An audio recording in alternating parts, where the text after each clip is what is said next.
Thank you.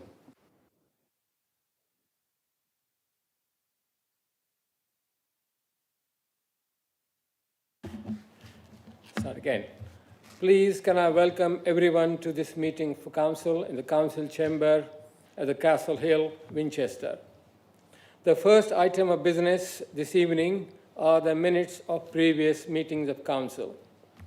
Members, the minutes of the ordinary meeting of Council held on 24th September 2025, which are set out on pages 9 to 15 of your agenda pack, are these agreed as a correct record? Agreed. Thank you. The next item is the disclosure of interests. Are there any disclosures of interest to be made regarding the business before us this evening? Councillor Todd, please. Thank you, Mr. Mayor. I need to declare that I have a disclosable pecuniary interest in respect of several items on the agenda due to my additional role as a Hampshire County Councillor. However, as there is no material conflict of interest regarding these items, I have a dispensation granted by the Audit and Governance Committee that enables me to speak and vote on these matters. Thank you, Councillor. Yes, thank you, Mr. Mayor. And I have the same declaration to make as Councillor Todd as a member of Hampshire County Council's Cabinet. Thank you. Thank you, Councillor Warwick. Councillor Porter, please. Thank you. I also have the same declaration to make as a Hampshire County Councillor. Thank you, Councillor. Councillor Pate, please. Thank you, Mr. Mayor. I have a similar disclosable pecuniary interest in respect of several items as due to being a member of the South Downs National Park, but as there's no material conflict of interest regarding these items, I have a dispensation that enables me to speak and vote on all matters. Thank you, Councillor Pate. Councillor Williams, please. Thank you, Mr. Mayor. I'd like to make the same declaration as Councillor Todd, Warwick and Porter, please. Thank you, Councillor Williams. Councillor. Thank you, Mr. Mayor. Item 7A on the agenda tonight relates to the Armed Forces War Pensions and Armed Forces Compensation Scheme. As I'm in the process of having an application for payment under one of these schemes assessed at the moment, I believe it may be considered that I have a disclosable pecuniary interest, and therefore I will withdraw for that item.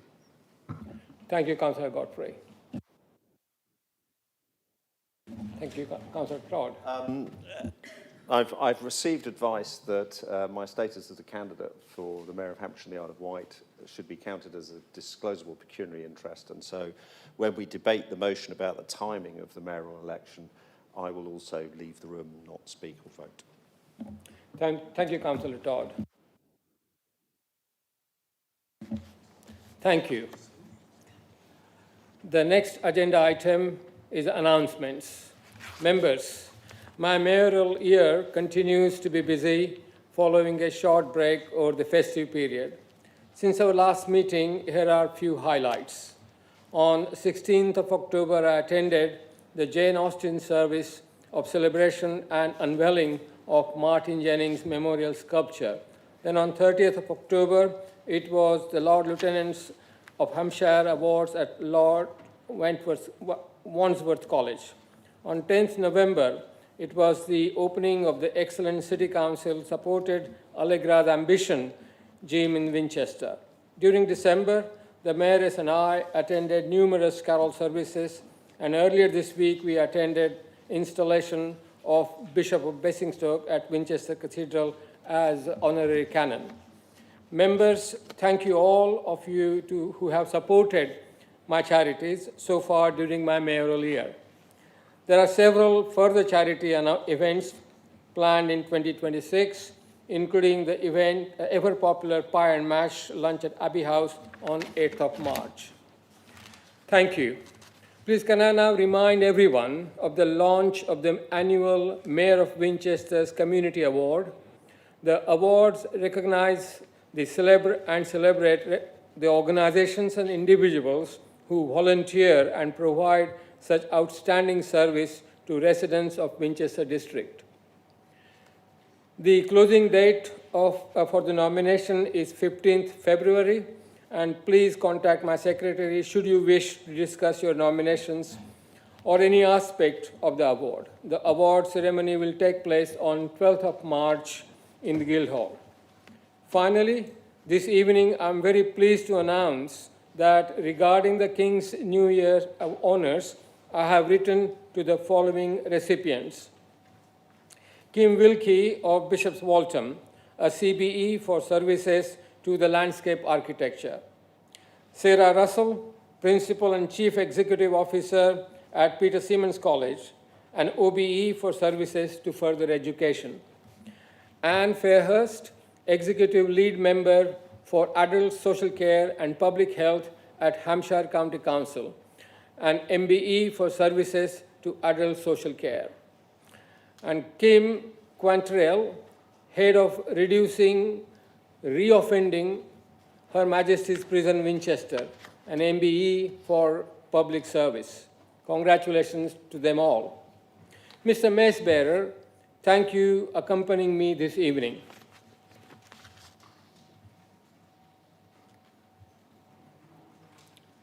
Leader, do you have any announcements? Yes, Mr. Mayor.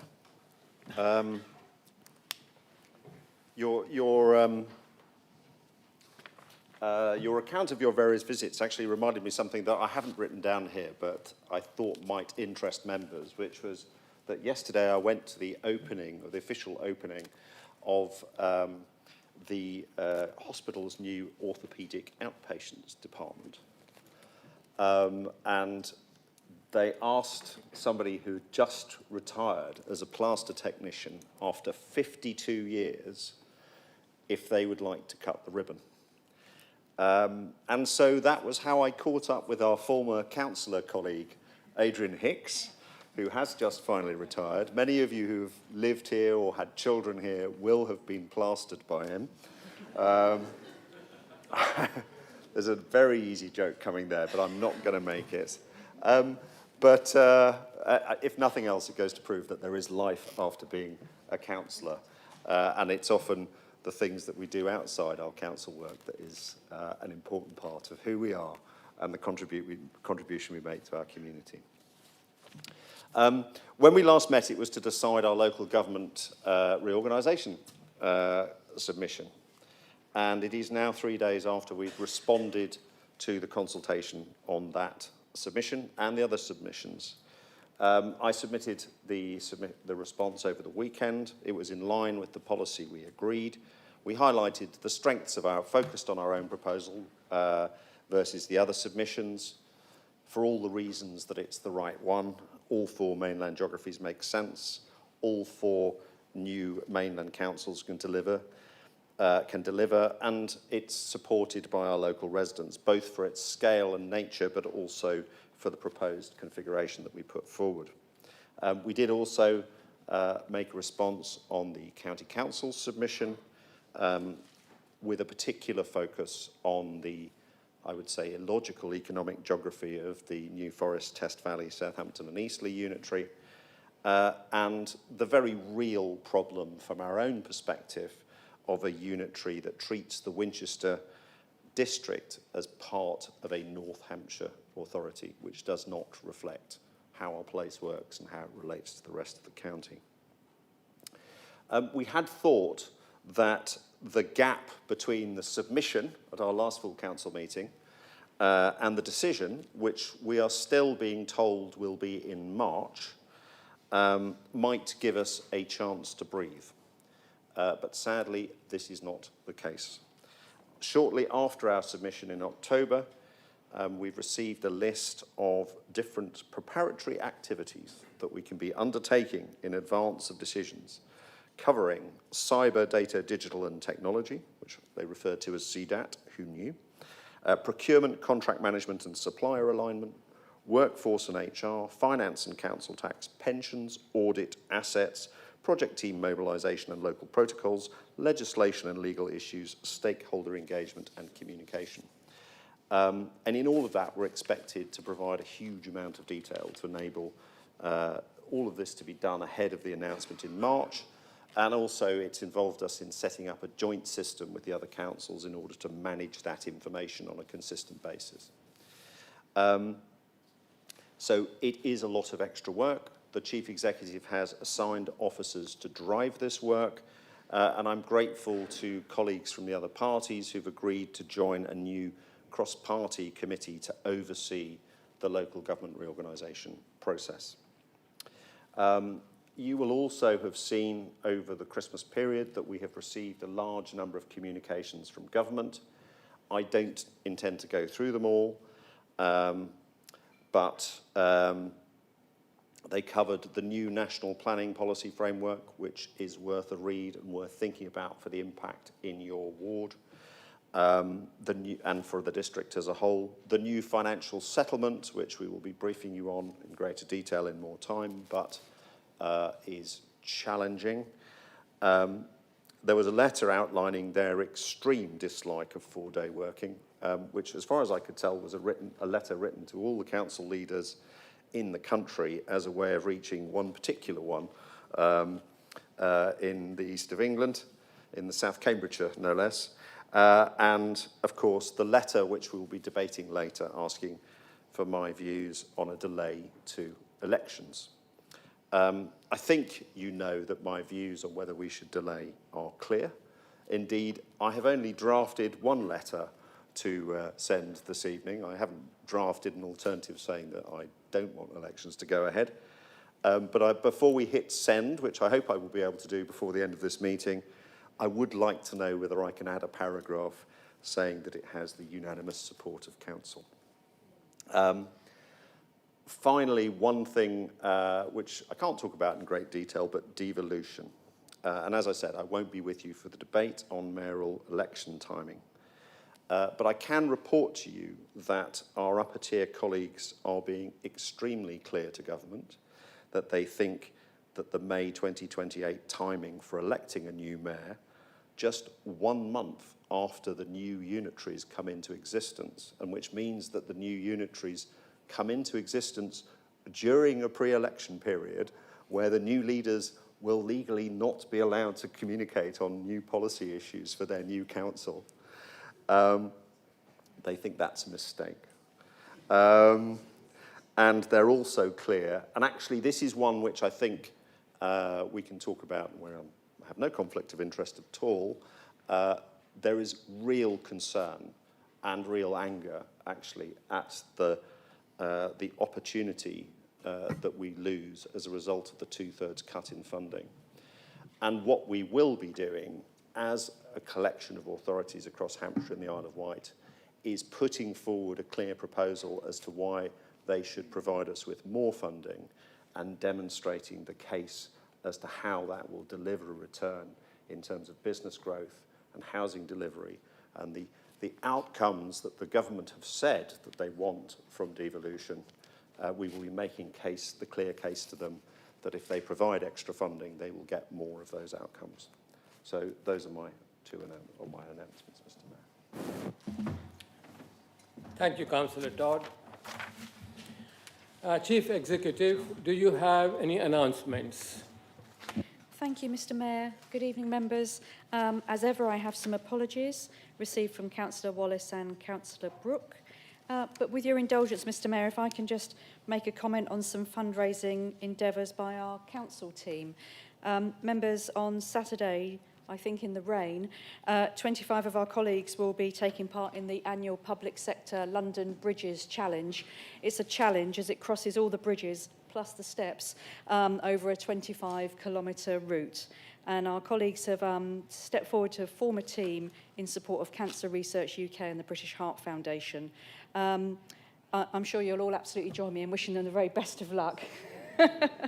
We'll let them sit down on Monday because they've raised a truly amazing amount of sponsorship already. Thank you so much, Mr. Mayor. Thank you. The next agenda item is item 4, questions from members of the public. There have been no questions submitted for this evening's meeting. So members, the next item of the business this evening is agenda item 5. consideration and determination of the recommended minutes of the Audit and Governance Committee held 27th of November 2025, Pay Policy Report and Statement 2627, AG 170. Mr. John, would you please introduce? Thank you. Thank you, Mr. Mayor. Agenda item 5 is the recommended minute of the Audit and Governance Committee held on the 27th of November 2025. This is regarding the Pay Policy Report and Statement for 2026 and 27, which is set out on your agenda and in the draft minute on page 17. Report AG 170 refers, and this is also included in your agenda pack on pages 19 to 40. To conclude, Council is recommended to adopt the annual pay policy statement for the financial year 2026-27. Thank you. Thank you, Mr. John. Please, can I have a proposer of the recommended minutes of the Audit and Governance Committee? I just propose it, thank you. Thank you. Do I have a seconder? I would like to second the item, Mr. Mayor. Thank you, Councillor Chamberlain. Thank you. Do you wish to reserve your right to speak? Councillor Chamberlain. I would, Mr. Mayor, yes. Okay. So could you, Councillor Morris, introduce the report? Mayor, yes. As Chair of the Audit and Governance Committee, I'd like to propose the recommendation that the Audit and Governance Committee minute regarding the pay policy statement for the financial year 26-27 be approved and adopted. I'll keep it very brief. As you can see from your agenda, the pay policy statement was scrutinised and noted by the Audit and Governance Committee on the 27th of November last year. The most important part that I draw your attention to is point 11.5, which is that the pay policy statement does not contain any substantial changes to the pay policy statement for 25-26. It was agreed here on January 15th last year, which in turn was pretty much exactly the same as the pay policy statement of the year before that. The only substantial difference is the potential for the extension of the acting up period for employees due to the additional workload resulting from LGR. I think that's the only substantial difference. I'll take any questions. Thank you. Any questions?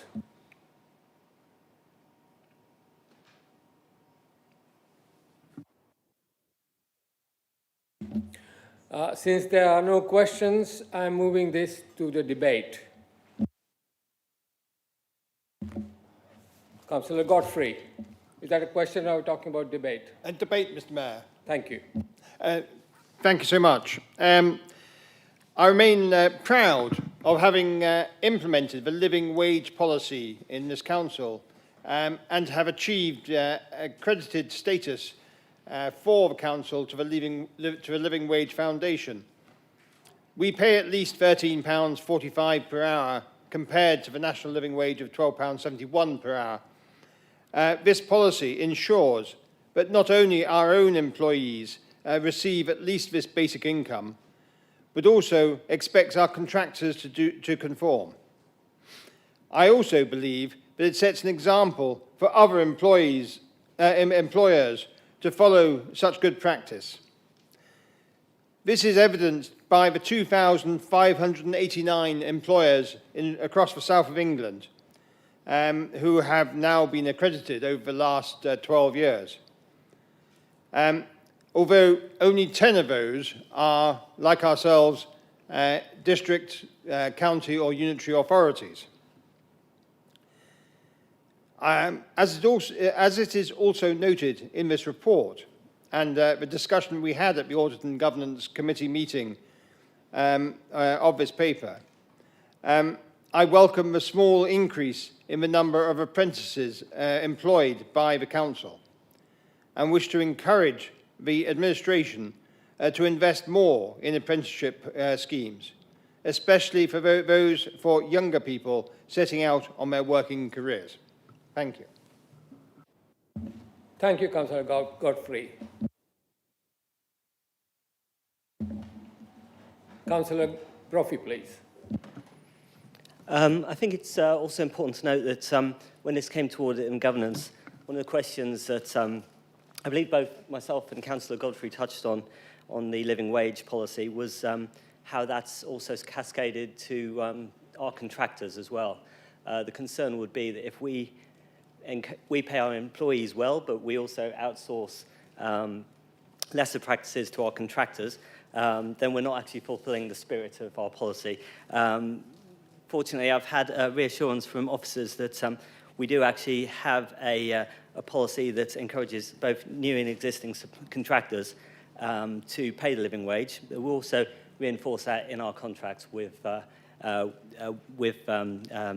contractors as well and service providers. So I think we're well satisfied on that front that we're doing the right thing in both spirit and letter. Thank you, Councillor Brophy.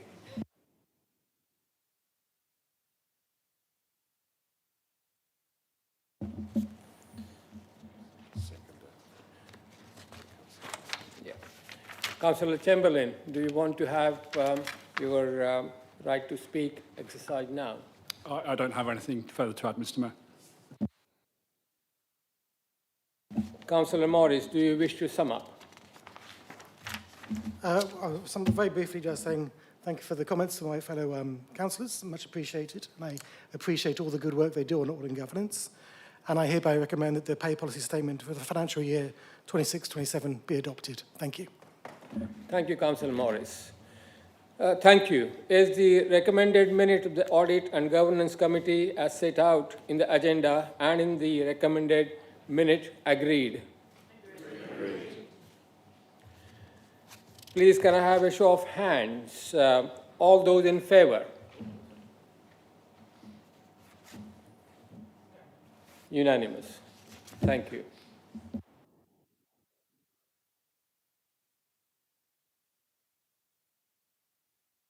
Thank you. The recommended minute of the Audit and Governance Committee is agreed. Thank you. The next item of business this evening is agenda item 6, which is information for Council. Councillor Pett, do you have an update for us regarding your work with the South Downs National Park Authority? Thank you, Mr. Mayor. Yes, I do indeed. Members, it's been around 16 months since I last reported back on the National Park, so my apologies for tardiness, but it's been quite a busy year. It finished with the appointment of a new Hampshire County Council representative to the board following a resignation, and we welcomed Councillor Andy Tree of the Borden and Whitehill Independence Group, a fine example, I think you'd agree, of nominative determinism. We've also had a new Chief Executive Officer who joined just before Christmas 2024. Sean McGeever was previously the one-star civil servant in DEFRA responsible for protected landscapes policy and has therefore proved an ideal choice. Himself very keen to convert from policy wonkery to delivery. In particular, his familiarity with central government finance has led to the MPA taking full advantage of additional capital funding whilst the park's revenue grant took an 8.25% hit in 25-26 and is likely to remain a flat cash settlement for the foreseeable future. Key to making this work has been a closer alignment between the Park Authority and its supporting South Downs Trust, with a new directorate formed to oversee growth and organisational development. National parks are also still seeking to be granted the full power of competence that would allow them to sell their expertise, particularly in the area of green finance, so generating income to offset the revenue grant reduction. And there is now some hope of introducing a clause into the devolution bill that will achieve this. There is also a move to reduce the size of the NPA boards. The South Downs board consists of 27 members, of whom only 7 are appointed nationally against a competence framework that reflects the NPA's purposes. By contrast, the Hampshire Solent Mayoral Combined County Authority will likely have a board of 5. My hunch is that LGR will present an opportunity for a very significant reduction in elected representation on the board, a change on which future unitary authorities may have very little say. This clearly has some significance for the NPA's role as the local planning authority for its area.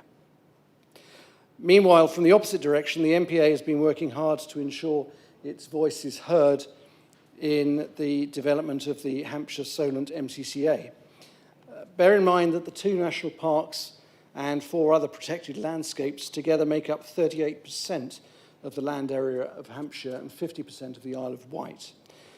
To date, however, the Hampshire CEO has declined to engage with the parks, citing that it is a role of the mayor only once elected to select those partner organisations they believe should have a role in governance. By contrast, the NPA chair is already a member of the Sussex and Brighton MCCA's informal partnership board. And speaking of partnerships, the content of a new partnership management plan, a statutory requirement for a national park, was voted through last month. It's the product of much good and positive engagement over the previous 18 months and well captures the variety of projects that need to be taken forward to deliver the park's purposes.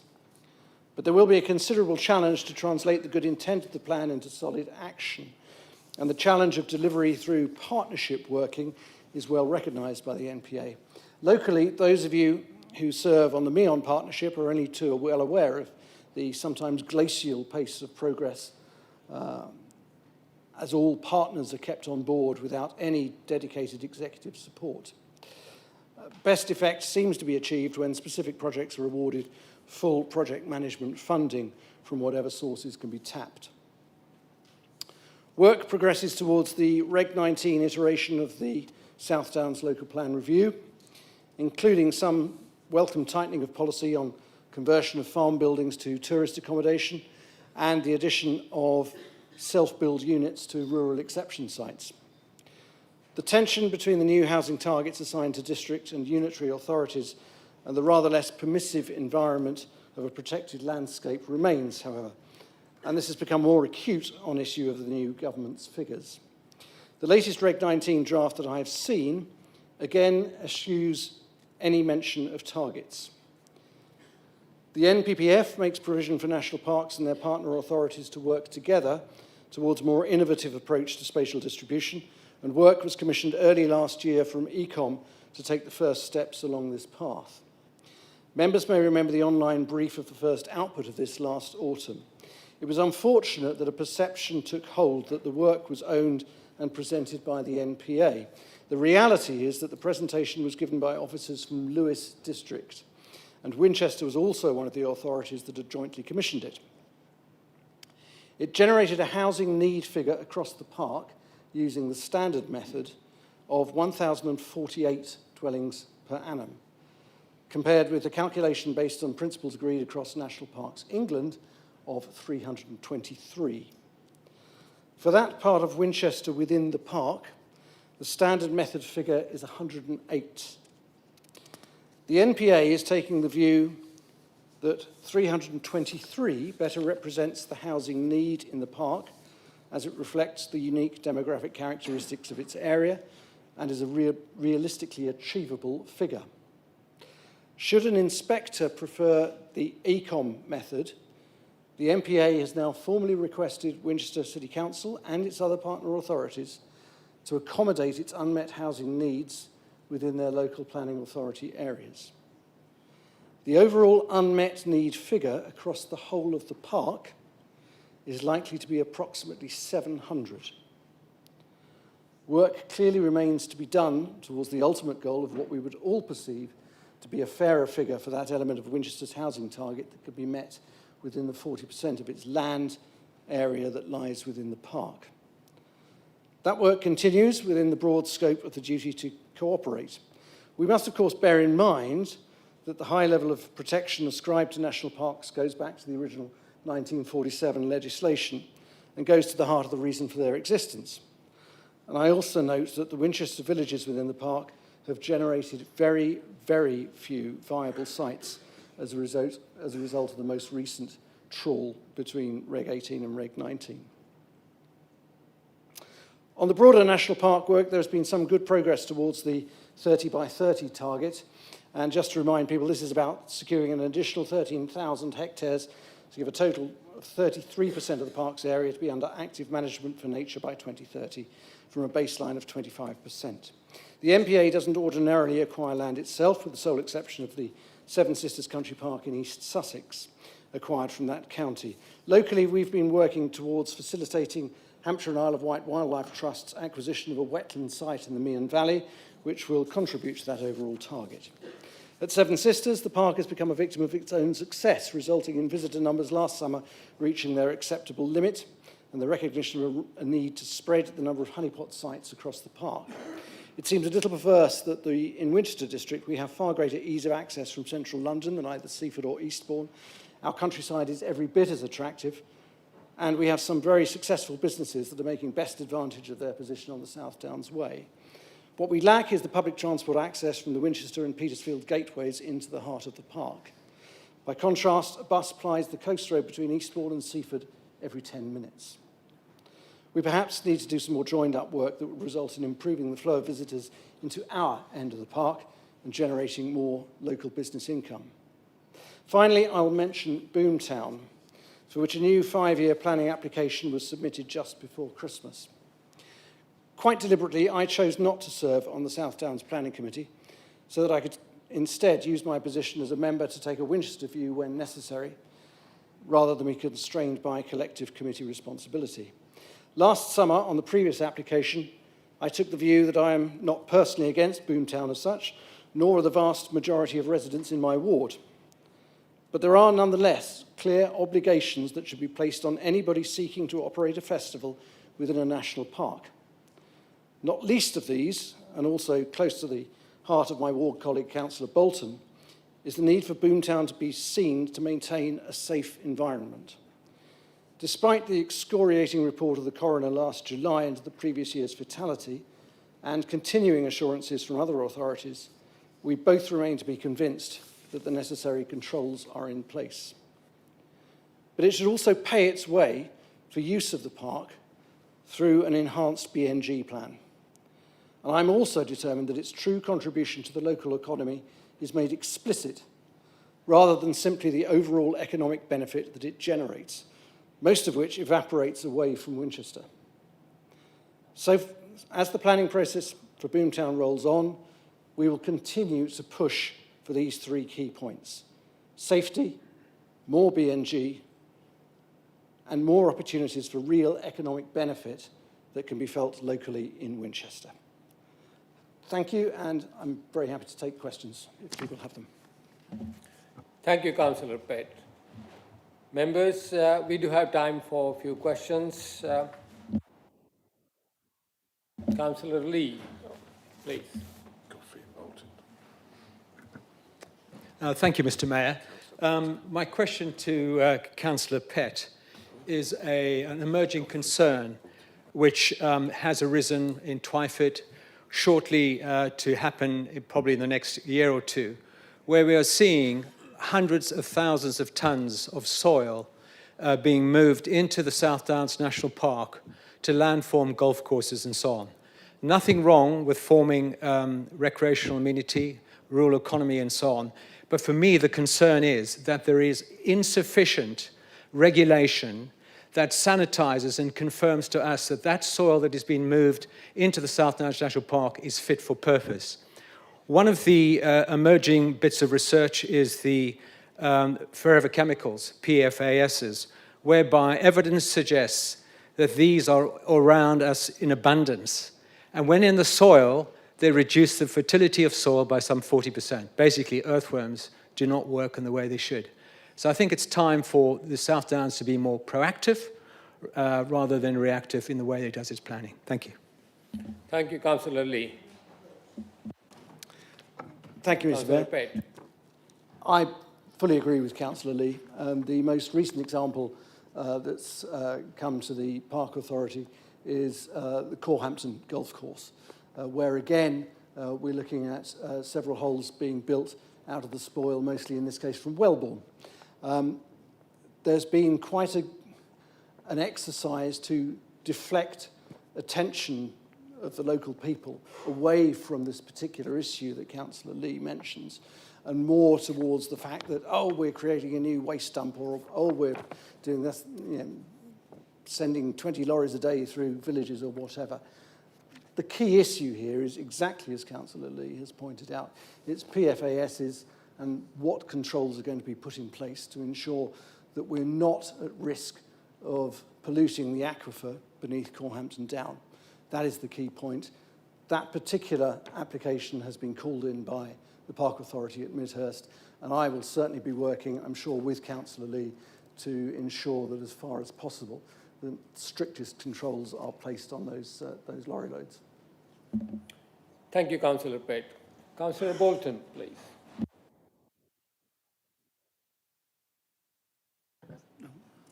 Thank you, Mr. Mayor. I'm sorry I couldn't operate the equipment properly.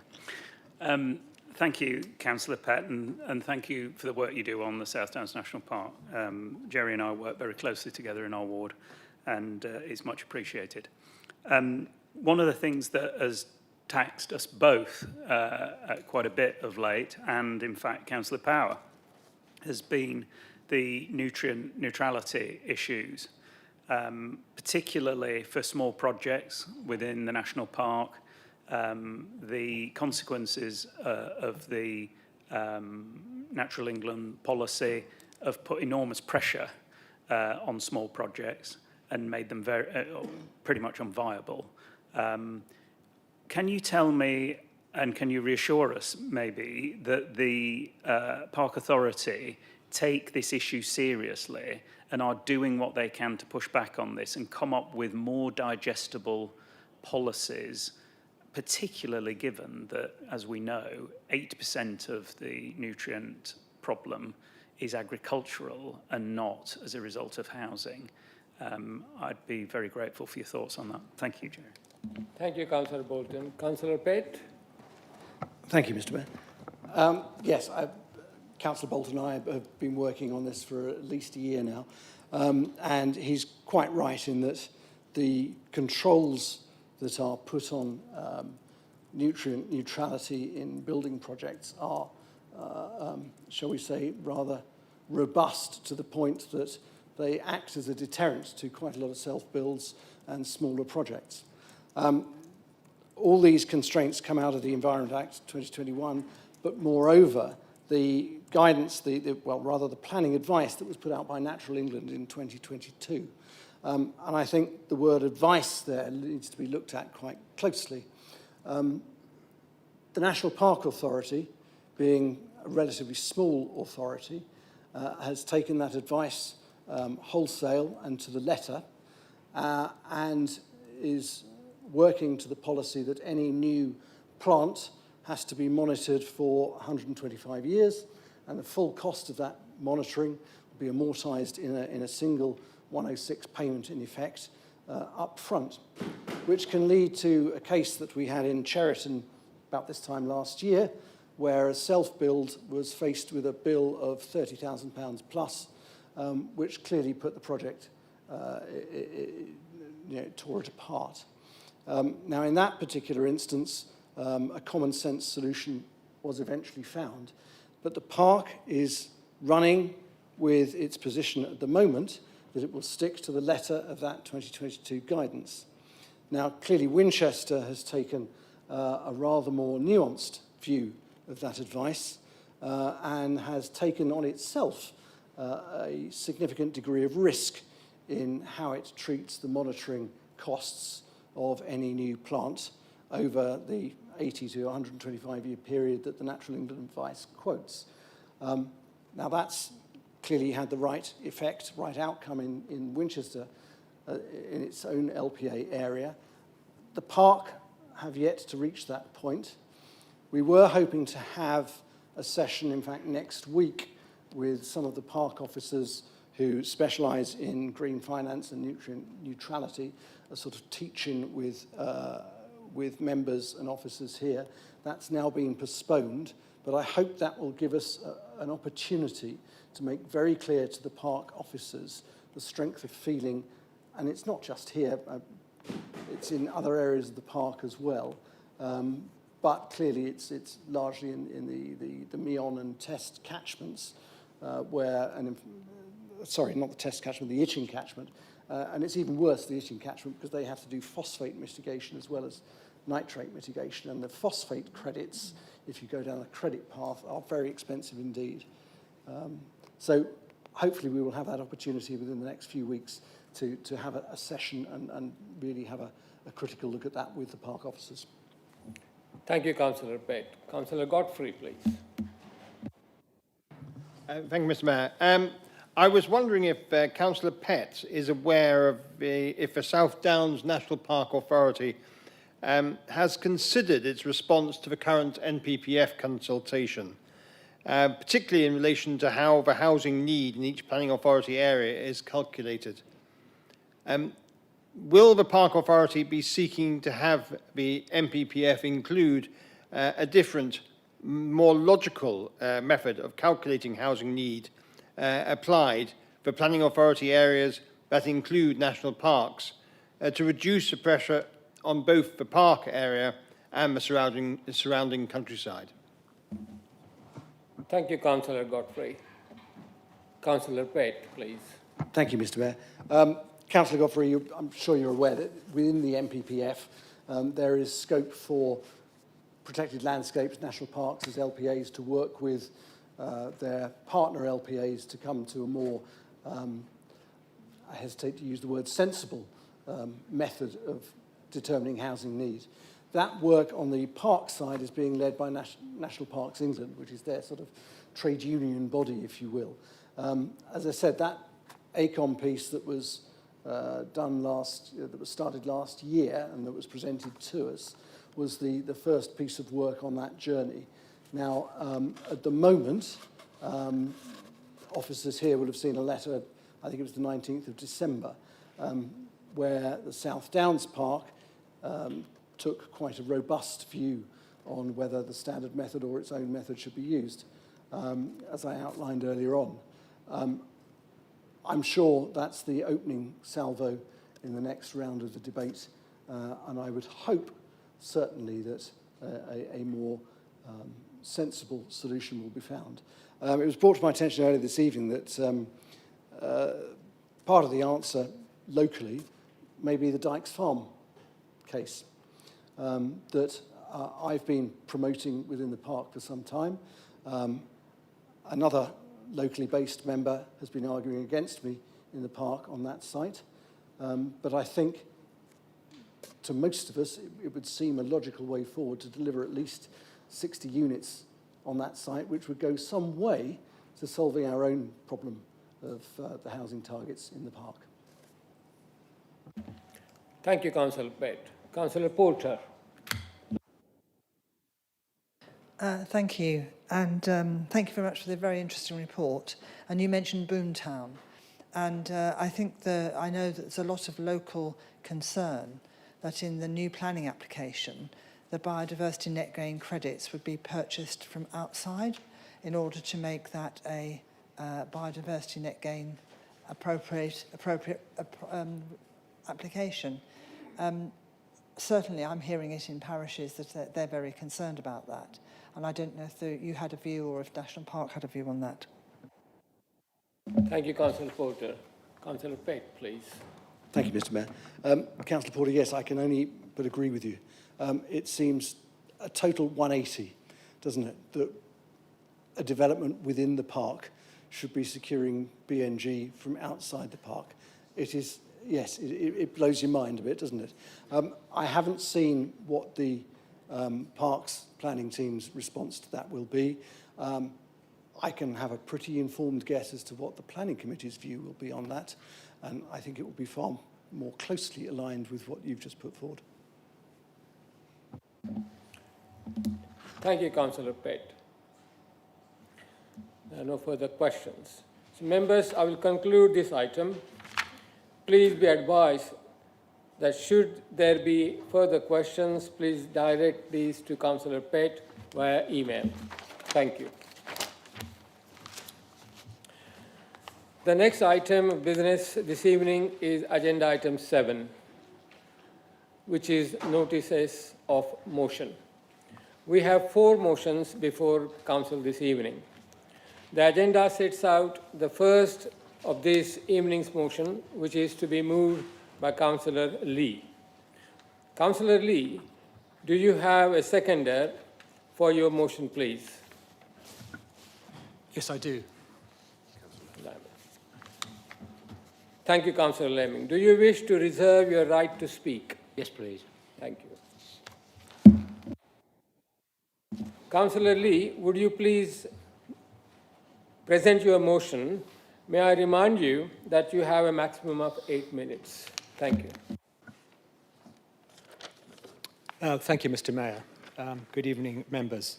I am delighted to bring before Council today this important motion to end the unjust benefit system for veterans, supported by the Royal British Legion's Credit Their Service campaign.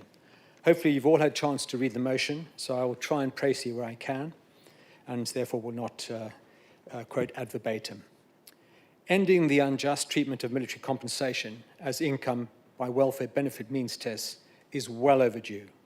The Council, as a proud supporter of the Armed Forces community, the Royal British Legion and the Armed Forces Covenant, with its deep historic ties with the Armed Forces, has an opportunity tonight to correct this injustice.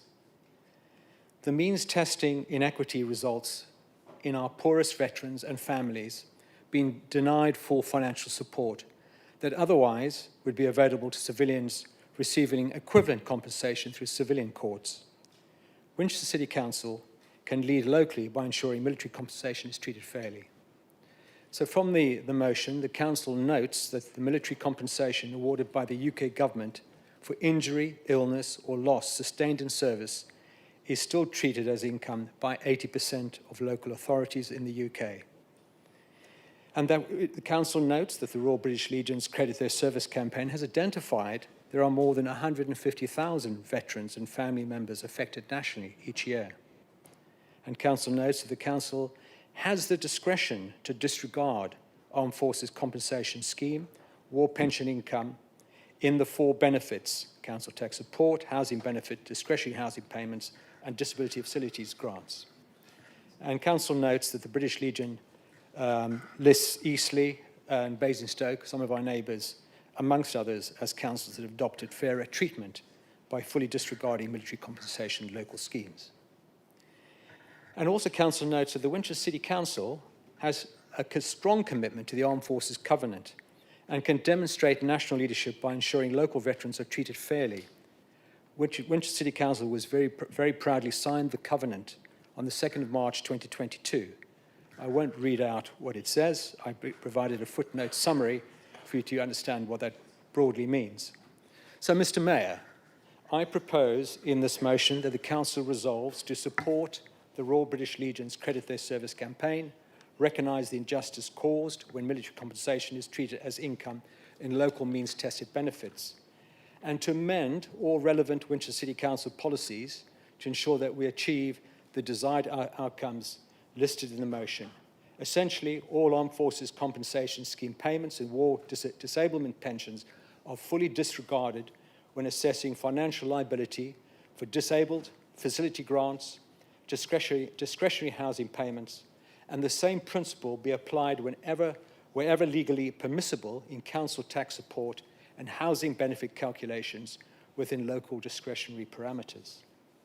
And resolves to embed this position explicitly within the Council's private housing policy and DFG policy statements, citing the Armed Forces Covenant duty to ensure fair treatment, and resolves to publicise the policy clearly to veterans, local voluntary groups, the Armed Forces representatives across the district, and to write to the Secretary of State for Work and Pensions, urging national reform so that military compensation is fully exempted from all means-tested Department of Work pension benefits, and finally, to work with the Royal British Legion, the Hampshire Armed Forces Covenant Partnership, and neighbouring councils to support consistent adoption of Credit Their Service principles across Hampshire. Mr. Mayor, I commend this motion to Council and members and ask for their support. Thank you. Thank you, Councillor Lee. The Council now has up to 20 minutes to debate this motion.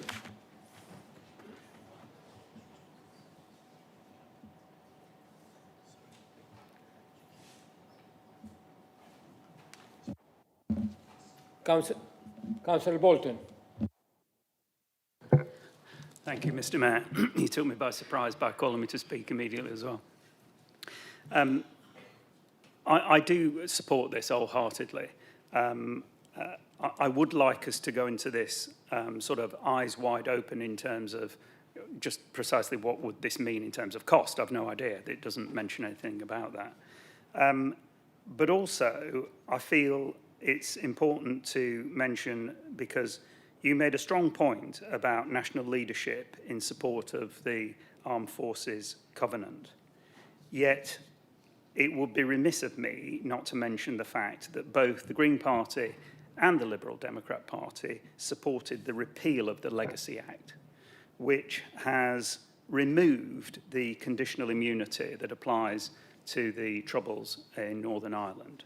So quite frankly, they're going to need as much money as they can get their hands on because of legal fees associated with that. So I'm a bit gobsmacked by your approach to it. Thank you. Thank you, Councillor Bolton. Councillor Tippett-Cooper, please. Well, I can't provide an immediate response to that, but I would say I do welcome this motion and indeed the spirit behind it. And it makes perfect sense for a council like ours that is so closely bonded with our armed forces to be promoting something like this. I suppose it's as much a question as anything else for the motion. I noticed that it says a letter will go to neighbouring councils as well to promote this, but presumably we want to ensure that this carries on as a legacy to the future council that is responsible for this area. So perhaps that's borne in mind. I don't want to make a motion to amend anything make a motion to amend, but just to encourage Councillor Lee and Laming with their motion to perhaps promote it when the new council takes over. Councillor, thank you, Councillor Tippett-Cooper. Councillor Pate, please. Thank you, Mr. Mayor. I do take Councillor Bolton's point. Nonetheless, I think there are two very distinct issues that we're talking about here. One is compensation for an individual service for potentially loss of limbs, loss of mental well-being or whatever. The other is to do with the lawfulness of acts in service. They are two very different debates. As most of you will be aware, like Councillor Lee, I served many years in the Royal Navy. We're both fortunate not to bear any significant scars from our service, by the odd bit of excessive belligerence in my case, perhaps. But in all seriousness, I'm sure we're both aware of many less fortunate colleagues. Going back to the Falklands conflict, service in Northern Ireland, and more recent conflicts in Iran and Afghanistan. Of course, not all injuries are visible, and certainly no respecter of rank. Many of us in the chamber will know of the tragic case of a very senior Royal Marine officer, resident of Winchester, who took his own life a few years ago. Those are the scars that are less visible. I'm therefore astonished to learn that there is a battle still to fight to ensure military compensation awarded to those who have voluntarily given their service and sadly suffered significant personal consequence, together, of course, with their families, are not further penalised. Compensation and tax-free war pensions are not income. They are but the least our society can provide to support those individuals and families in their changed circumstances. Of all the questions before us this evening, this is by far the most human of issues. I strongly support this motion and urge all fellow members to join me in doing so. Thank you, Councillor Pate.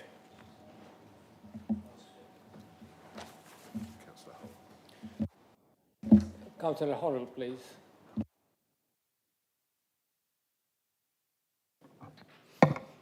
Mr. Mayor, thank you. I come from a military family, a husband and a father-in-law who have both served in the army. I'm therefore mindful of the contribution that military personnel make to our country and very much to our district, and the sacrifices they have made.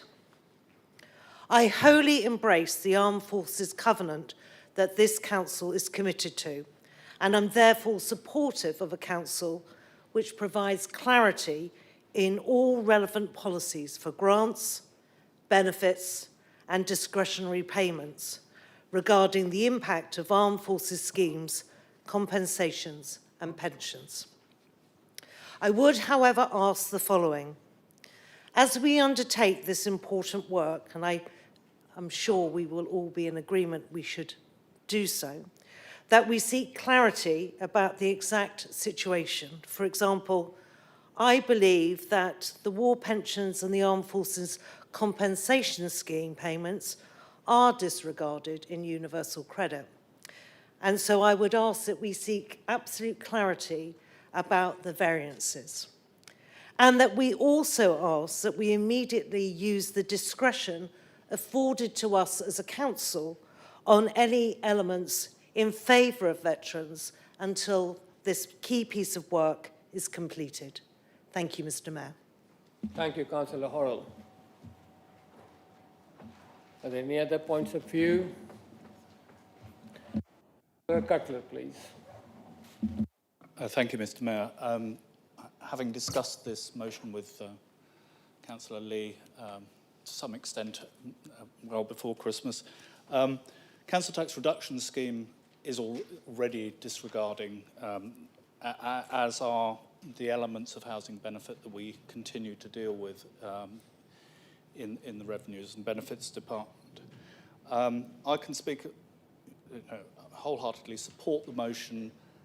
I will caution on discretionary, discretionary housing payments. That fund runs out every year before the end of the year, and I think it will be, if we pass this motion, we will have to work within the budget as to how we top that scheme up to ensure that other claimants also don't miss out on that, and there will be an additional cost there. At the moment, every year we have topped up that scheme. It ran out before Christmas this year. It's topped up by the HRA. I'm not sure the HRA is necessarily in a position to have an open-ended commitment to top up, so I will work within the budgetary constraints as to how we work out for this next 2 years.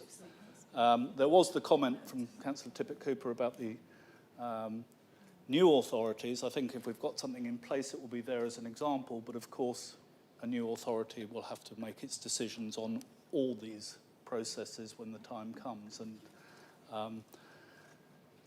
all we can do is leave a legacy example, I think, on that side.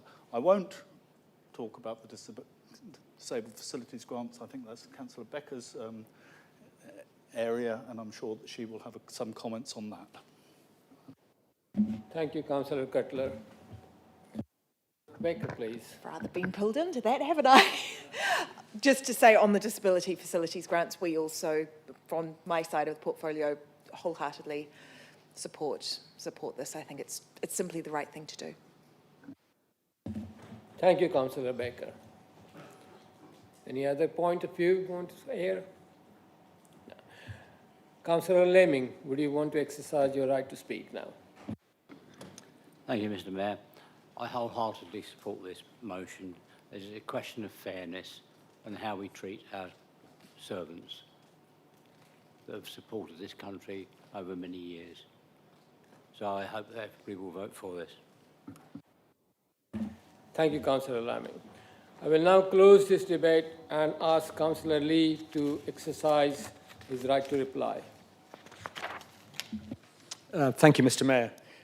Thank you, members, for your thoughtful questions, points made, careful considerations in this motion, which seeks to rectify and clear long-standing injustice faced by some of our most disadvantaged veterans and their families. Those who serve in the armed forces are the first line of security for all of us. Yet too often, their service and the personal and family sacrifices that accompany it are not fully recognised once their service ends. This is evidenced by, I think, the Royal British Legion's Credit Their Service campaign within the motion. There's only, therefore, right and fitting that this Council acts to improve the lives of the armed forces community. I take on board the thoughts, comments from Councillor Cutler. I appreciate budgets. The money trees in life do need to be considered carefully. Housing budgets, you mentioned consideration for DHP, and I know talking to the financial director that wherever possible, of course, these will be considered given the injustices that have been highlighted this evening. I don't think it's worth me getting into nuances of the comments made by Councillor Bolton. I understand what he's saying. It's a different issue. So therefore, I would like to commend this motion to Council and ask members to give it their full support. Thank you. Thank you, Councillor Lee. Members, is Councillor Lee's motion agreed? Please, can I have a show of hands, please?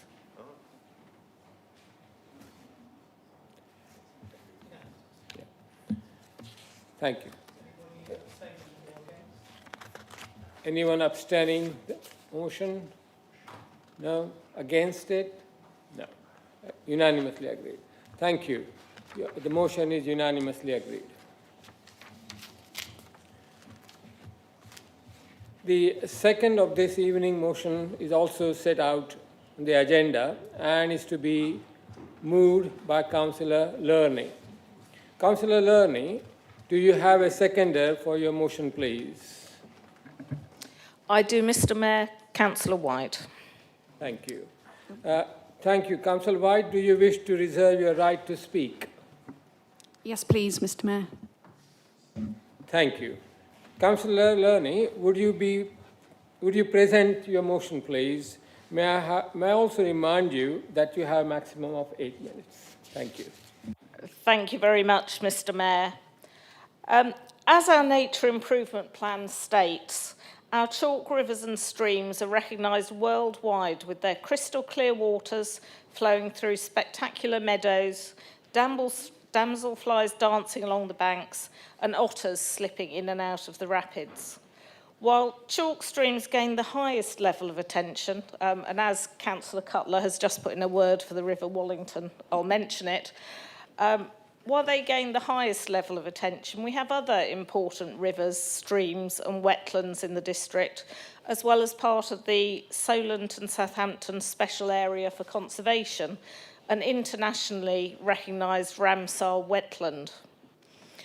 All these rivers, streams and water-based habitats in the Winchester City Council area provide pride and joy to our residents wherever they live in the district, and it seems the right time to restate this council's commitment to protect and restore waterways across our district. While we always have limited resources, our local plan, our nature improvement plan, our commitment to the county-wide nature recovery strategy, the pioneering approach we have taken to improving council sewage treatment plants all speak to the priority we place on healthy water systems. Climate change is the biggest threat to our water-based ecosystems, and this council has made reducing and mitigating its impacts our top priority. However, we also have to counter other human-generated harms, whether that be from increased pollution, water abstraction, or badly planned development. I do not believe that growth and the health of our natural environment are in conflict. Indeed, when done with safeguards, carried out with thought, and properly managed for the long term, it can provide opportunities for us all to live in more nature-positive ways. However, as the Hampshire Wildlife Trust put it in a December news post with the title "Nightmare Before Christmas, Worst Environmental Regression in Decades Looms," Labour's list of broken promises mounts. Despite manifesto commitments to environmental protection, in recent months we have seen government announcements rolling back measures on biodiversity net gain, reducing the sites to which it applies, and allowing larger developers to pay for their obligations on the other side of the country. Access to nature on your doorstep has been thrown out of the window. We've seen proposals to weaken habitat regulations, preventing industrial pollution, a pause in funding for nature-friendly farming, including for schemes which reduce runoff into waterways. and a proposed national planning policy framework which would allow the worsening of water quality as a result of development. This is a government which doesn't care about nature, but we and our residents do. And in response to what's happening around us, this motion asks for us to do 3 positive things. And I'm paraphrasing the motion here. Firstly, to reaffirm our commitment as a council to protect and restore our rivers and streams. Secondly, to advocate to others at every opportunity for better protections for our waterways. And finally, this is not just about us as a council. Many of us, councillors and residents alike, have volunteered to help with action to protect and enhance our rivers and streams, whether that be monitoring water quality, monitoring local wildlife, or working on the trees and shrubs on the riverbanks to provide the right level of shade to keep the water cool while providing enough sunlight for plants and wildlife to thrive. We do want to support the work of our residents in their efforts to protect nature and our waterways and to make that commitment to work together with them for the good of all of us. Having kept it brief, I will leave it at that and commend this motion to the Council and hope you will all be able to support it. Thank you, Councillor Kearney. Council has now up to 20 minutes to debate the motion.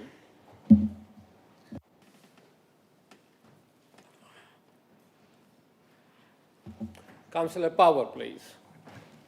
Thank you, Mr. Mayor.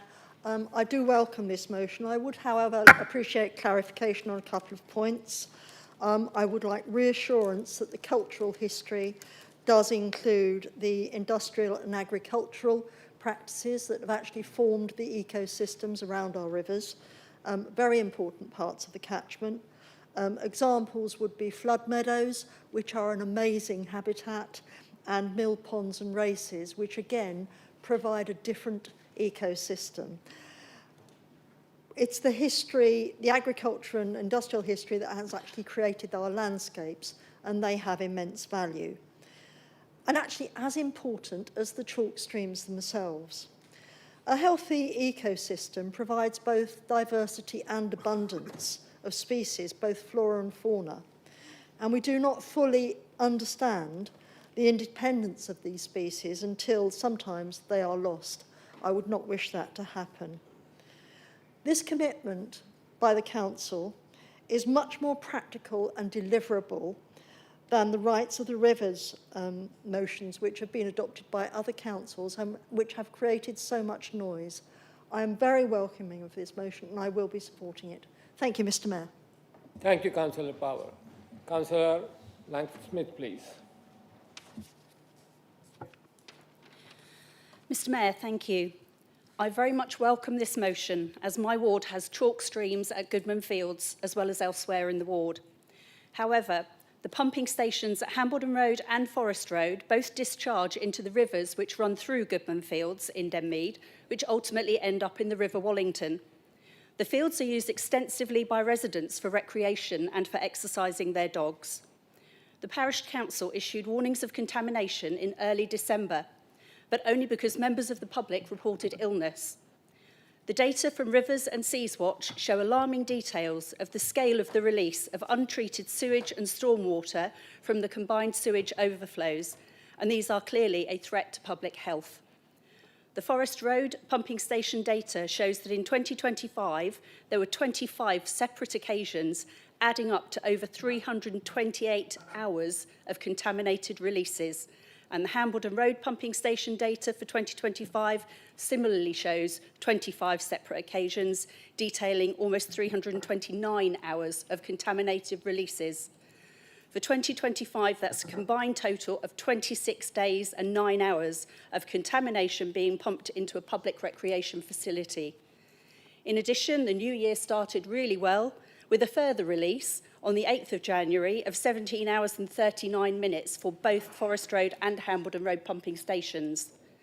I have asked Southern Water to advise if there is a mechanism for the village to be alerted when these untreated discharges take place so that the appropriate action can be taken to ensure public safety. I have also asked them to advise what action is being taken to proactively reduce the incidence of contaminated releases.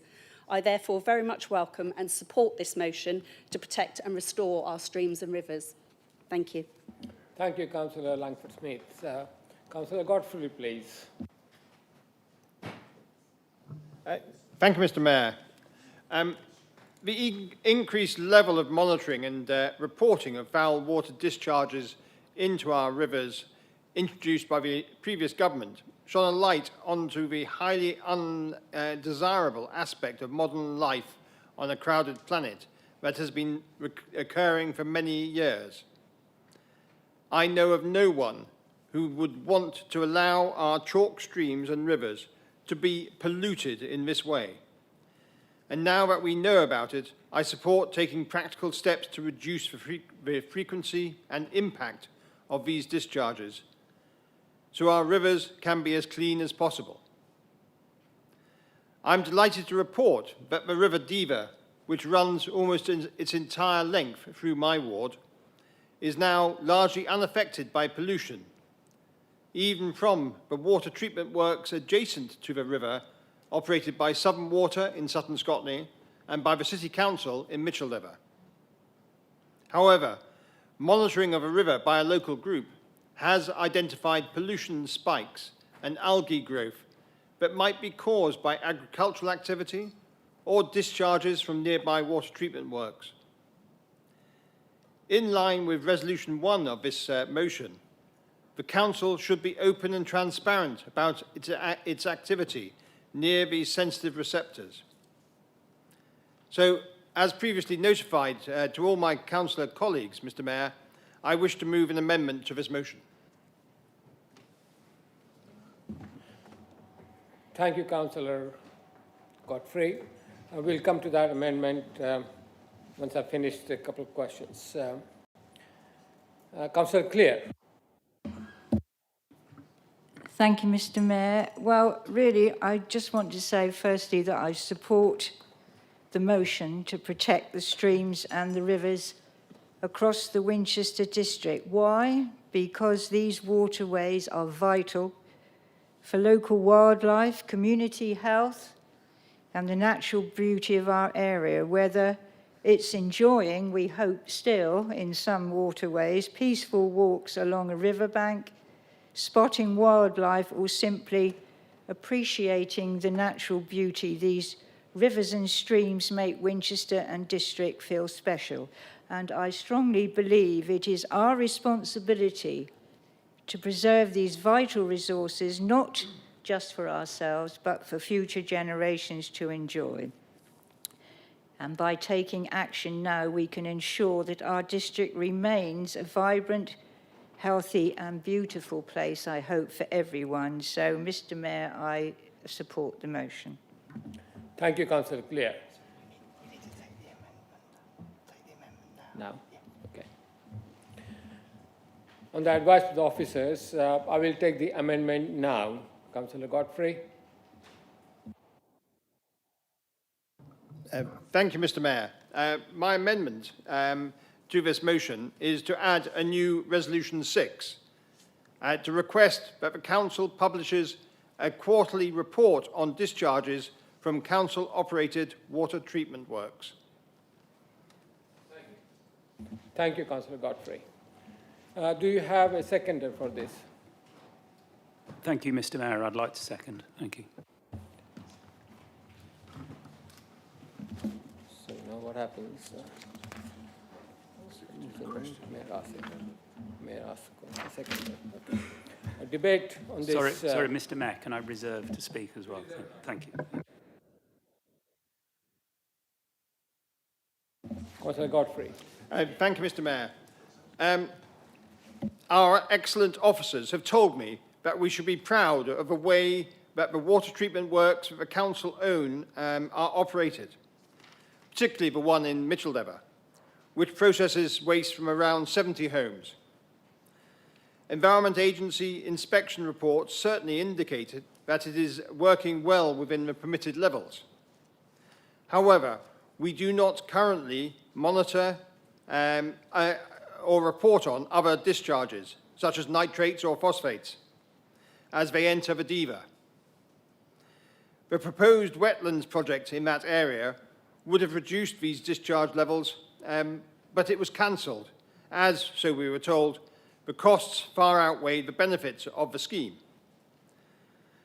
The Council must be seen to lead by example, as stated in Resolution 1, to protect and restore our rivers. And we should shout from the rooftops about the excellent way that we operate our water treatment works. So I ask colleagues to support my amendment to introduce a small amount of detailed monitoring and reporting. Thank you. Thank you, Councillor Godfrey. There's a debate now open for this. Anybody want to say? Councillor Power, please. Thank you, Mr. Mayor. As you know, I get very excited about wastewater treatment plants, possibly overexcited. It's a bit niche. I'd like to be able to support this motion, but I can't because we have many wastewater treatment plants, and to actually monitor all of them, I do not think is an effective use of resource. What we should be doing is where an intervention is planned, and I'm familiar with the work that could be done in Micheldever, which I believe is to plant a reed bed. We should be taking readings before and after that intervention in order to justify any further expenditure. So much as I would love to support it in this instance, I cannot. Thank you. Thank you, Councillor Porter.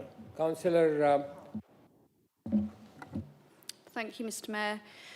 This motion is about taking practical steps to improve rivers, and I believe that the council already are working to upgrade the council-owned water treatment works, and that will directly help improve the environment already. And as a Green Group, we are supporting that work. So I can't see the need for an amendment of this kind. I can't see how publishing this information, even if it is feasible, as Councillor Power has suggested, it wouldn't be a good use of work. How that would directly improve our rivers. It would be impossible to gauge what impact on the local river in any accurate or scientific way from this data. However, we would welcome seeing data over time to see the impact of the council's upgrades at the relevant committees, but I don't really feel this resolution is really in the spirit and context of this particular motion. But I'll listen to others in the debate. Thank you. Thank you, Councillor White. Councillor Ernie, please. Thank you, Mr. Mayor. As the proposer of this amendment, of the original motion, I'm not minded to accept this amendment, as a formal quarterly report will not only take up additional officer time when we are increasingly stretched as an organisation, but would look like we were marking our own homework. And while Councillor Godfrey wants to expand the range of the data that's collected by the Environment Agency, clearly to an extent we would be duplicating the work they already do. They do monitor and publish the results of their findings in line with the statutory role already. However, this is quite tricky to find. I would like to thank Councillor Godfrey for his amendment in highlighting an opportunity for greater transparency, and will commit to providing a web page containing a direct link to the Environment Agency's published results, ensuring residents can readily access the most up-to-date information.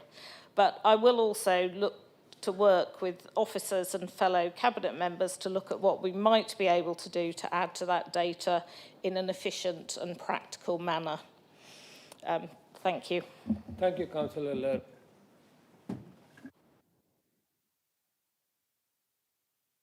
Any other point to make on the amendment? Councillor Bolton, you have reserved the right to speak. Can you? Thank you, Mr. Mayor. I very much support the motion generally, and I thought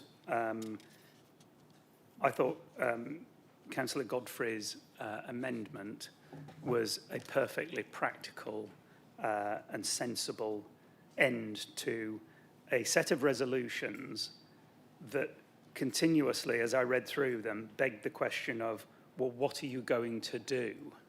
Because they failed the SMART objective test, to my mind. And only the final point, which was point 5, appeared to be asking for something that I know the Rivers Trust provide, an annual report, consolidating a lot of the data that's out there, not just from the Environment Agency. And so by having the EA, as you would put it, Councillor Learning, marking their own homework, the Rivers Trust are a third party that do some of that admirably on an annual basis. And so I'm really surprised, actually, that so many people have, in agreeing wholeheartedly with the sentiment of this resolution, which starts with state this council's intention to lead by example, that you're not prepared to actually lead by example. And so I would urge you to reconsider and to think about how this looks, that you say these words, yet practically you're not prepared to measure your own output, as it were. I support Councillor Godfrey's amendment and would ask that you all do the same. Thank you. Thank you, Councillor Bolton. Councillor Lerney, do you want to, do you need to give the final response? Thank you, No. Mr. Mayor. Very, very quickly, as I've said, I do commit to both publishing the data we have and having a look at what we might be able to provide in future. Obviously, when these things come to us at the last minute, it's very difficult to make commitments which we might not be able to keep. Thank you, Councillor Lerney. Now, we're going to vote on the amendment. Are those in favour? Please raise your hands.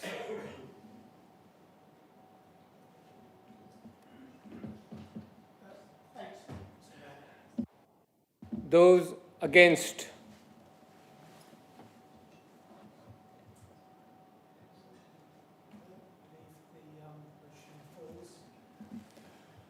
Yeah. Anybody abstaining? Three abstaining. So the motion is not supported. Apologies. Amendment is not supported. So we will go back to the original motion. There were a few more people, councillors, who wanted to speak. I got a list here. Do you want to continue on that? Councillor Williams. Thank you very much, Mr. Mayor. I just wanted to say that I do support this motion, you know, rightly it does highlight the importance of our chalk streams, but living in the ward whereby the River Hamble, who sadly only has a few metres worth of chalk stream at its source, ends up. I'm glad that that will also be covered in this motion as well. And I know there are projects around the River Hamble that say don't get the same attention as the chalk streams that Councillor Power will know with the Solent Seagrass restoration project and oyster restoration project further down the Hamble, in which we both support on the River Hamble Harbour Management Committee. I'm just pleased that this motion will cover the Hamble as well. The chalk streams do get the flashy attention, rightly so, but we do have the Hamble as well. Thank you, Councillor Williams. Councillor John Tippett-Cooper, please. Also, a quick opportunity to shout out to local groups and rivers in my ward, St Bartholomew's, which we're very lucky to have an absolutely beautiful stretch of the River Itchen running through Winnell Moors in particular. So I note the motion supports local initiatives and citizen monitoring efforts, and I really welcome that, and commend the work of groups like Wilder Hyde, who have been campaigning for cleaner rivers in our ward, and would encourage the council to refer to this motion when working with such groups through whether it be grants, joint working initiatives, or otherwise. Thank you, Tippett Cooper. Councillor Tippett Cooper. Councillor Bailey Morgan, please. Thank you, Mr. Mayor.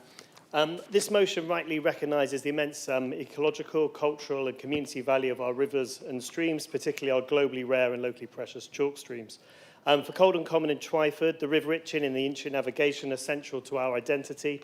They run through our villages and our history and are sustained by dedicated local conservation and community groups that monitor the water quality, restore habitats and raise concerns often well before regulators act. At Brambridge in Coldham Common, repeated pollution incidents over the years arising from failures in Southern Water's wastewater network have laid bare the vulnerability of the River Itchen. Sewage overflows witnessed and reported by local residents, ably supported by Councillor Cook, have on multiple occasions flowed directly into the river. While sustained efforts to hold Southern Water to account have led to improvements at Brambridge, the company's wider track record, as we've heard, I think, from Councillor Langford, offers little reassurance that the River Itchen as a whole is being adequately protected. Chalk streams are exceptionally fragile. Once damaged, recovery can take years. Repeated sewage discharges alongside agricultural runoff and road pollution place chronic pressure on ecosystems that are not resilient to ongoing disturbance. Pressures, of course, compounded by the national government's weakening of environmental safeguards. Prevention must always come first. That is why I'm disappointed that this motion stops short of embracing a rights of the river approach. This movement recognises rivers as living ecosystems with inherent rights, including the right to flow, to be free from pollution, to support native biodiversity, and to regenerate and be restored, rather than being treated as passive resources to be managed only after harm's occurred. The rights of river approach allows for the development of a stronger ethical and policy framework to influence planning, development, and water management, and to hold all stakeholders, especially water companies, to account. It reframes pollution and environmental harm as violations of a river's rights, not merely routine operational failures, and helps build the case for national legislation. Several councils in our area, including East Hampshire, Test Valley, and Basingstoke and Dean, have already passed rights of the river motions and committed to embedding these principles in their policies. So while I believe this motion does not quite go far enough, I will support it today. We are entering a period of local government reorganisation, and I hope the new unitary authorities will build on this work by providing tangible support to local river groups, strengthening public awareness, and ultimately adopting a rights of the river framework that truly reflects the values of rivers like the Itchen to our communities and future generations. Thank you. Thank you, Councillor Bailey Morgan. Councillor White, you reserved right to as a seconder. Would you want to speak to now? Yeah. Thank you, Mr. Mayor. Thank you all for the interesting comments in the debate. Whilst the river cannot speak for itself, it is very encouraging to hear all the also supportive and concerned voices in this council. We have strong advocates for the River Itchen in this council. We've heard from Councillor Power and the work that she does in the Upper Itchen. Councillor Lerney has extensive knowledge of the river as it runs through the city centre, as I learnt on a recent tour of the city centre river on one of our meetings. And then as the river moves out to Twyford, who could say no to Councillor Cook and Councillor Bailey Morgan mobilising local river experts and residents alike in support of the river? Along the often forgotten River Meon, councillors of all colours in the Meon Valley have stepped up to make sure that the River Meon is no longer known as the Cinderella of our chalk streams. I thank them all for their help in shaping this motion and bringing it to council today. And now is the time for this action. When we talk about the Itchen, the Meon and the Diva, we aren't just talking about scenic views or spots for a weekend stroll. We're talking about globally rare ecosystems. You have probably heard chalk streams are often called England's rainforests. There are only about 200 of them in the entire world, and the vast majority are right here in southern England. They are unique, fragile, and right now they are under siege. And this motion is a direct response to the deep concerns of our residents. Many of you will remember the Rights of the River Forum held right here in Winchester last June, organised by the Hampshire and Isle of Wight Wildlife Trust. And I must thank Lorna Selby from the Trust in particular for her efforts in organising that event. The sentiment of this motion reflects exactly what we heard from the public that evening. Our residents spoke with one voice about the creeping crisis of nutrient pollution and the visible decline of our iconic species. They asked for accountability, for support of citizen monitoring, and for the council to treat these waters with the reverence they deserve. However, while this motion is a vital step forward, I must share the disappointment expressed by Councillor Bailey Morgan that this council did not feel able to go as far as the public requested. During that June event, the community was clear. They wanted us to join other authorities, like Test Valley and Basingstoke, in supporting the Universal Declaration of River Rights. By failing to include that here, we've missed a chance to formally recognise that a river is not just a resource for us to manage, but a living entity with an inherent right to flow and be free of pollution. However, I do understand the reluctance to commit the council to embark on a huge amount of work to develop a formal charter of river rights at these uncertain times of transition to local government reorganisation. This motion instead focuses on what we can do right now, still honouring the core themes of the river motions passed by our neighbouring councils. Firstly, it demands accountability in the form of an annual State of the Rivers report, so the Environment Agency cannot hide behind vague data, and hopefully hold Southern Water to account, as Councillor Langford-Smith and Councillor Godfrey have pointed out. It's about empowerment, backing the citizen scientists and riverfly monitors who are the frontline defence to our water quality. This motion champions nature-led planning, challenging the erosion of habitats regulation, ensuring water quality is an absolute priority, not an optional extra. Residents have been crying out for this action for years. Just one example is the local outrage about a section of the river in Droxford, constantly being destroyed as large 4x4 vehicles have been allowed to drive straight through it. I hope this motion can add further weight behind the campaign to stop this once and for all.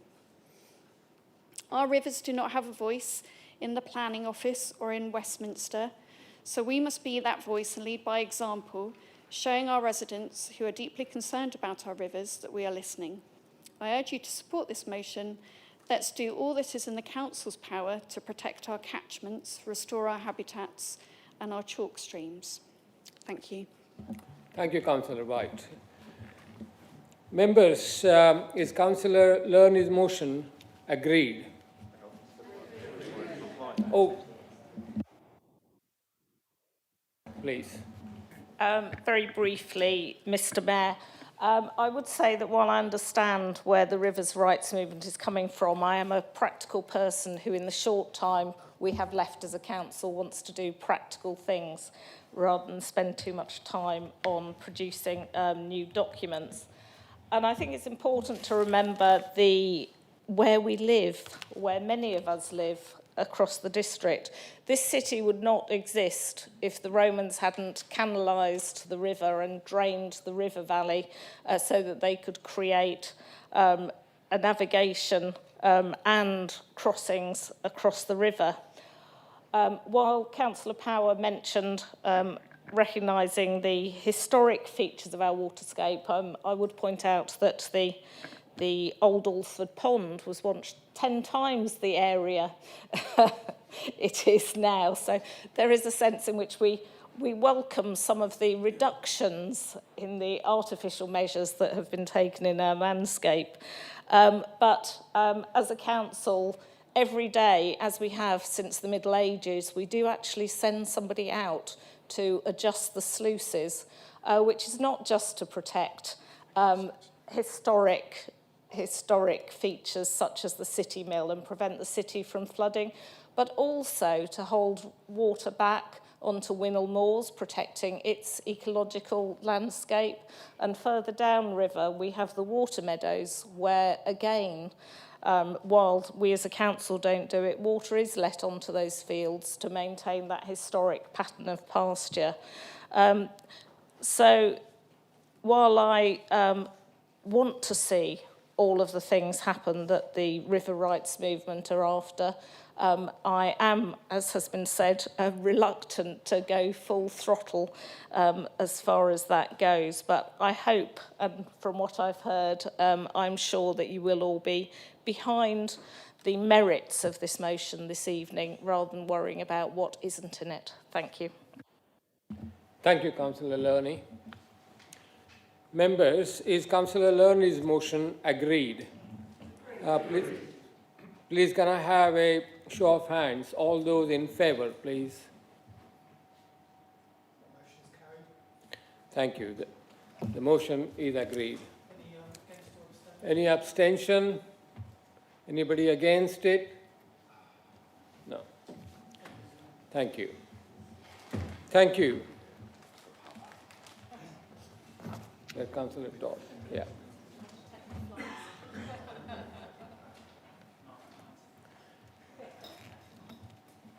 Thank you.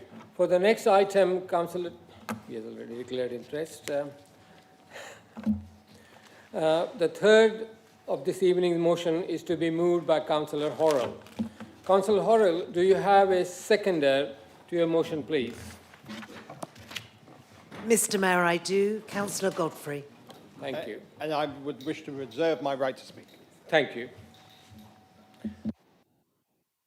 Councillor Horrell, would you present your motion, please? You also have a maximum of 8 minutes.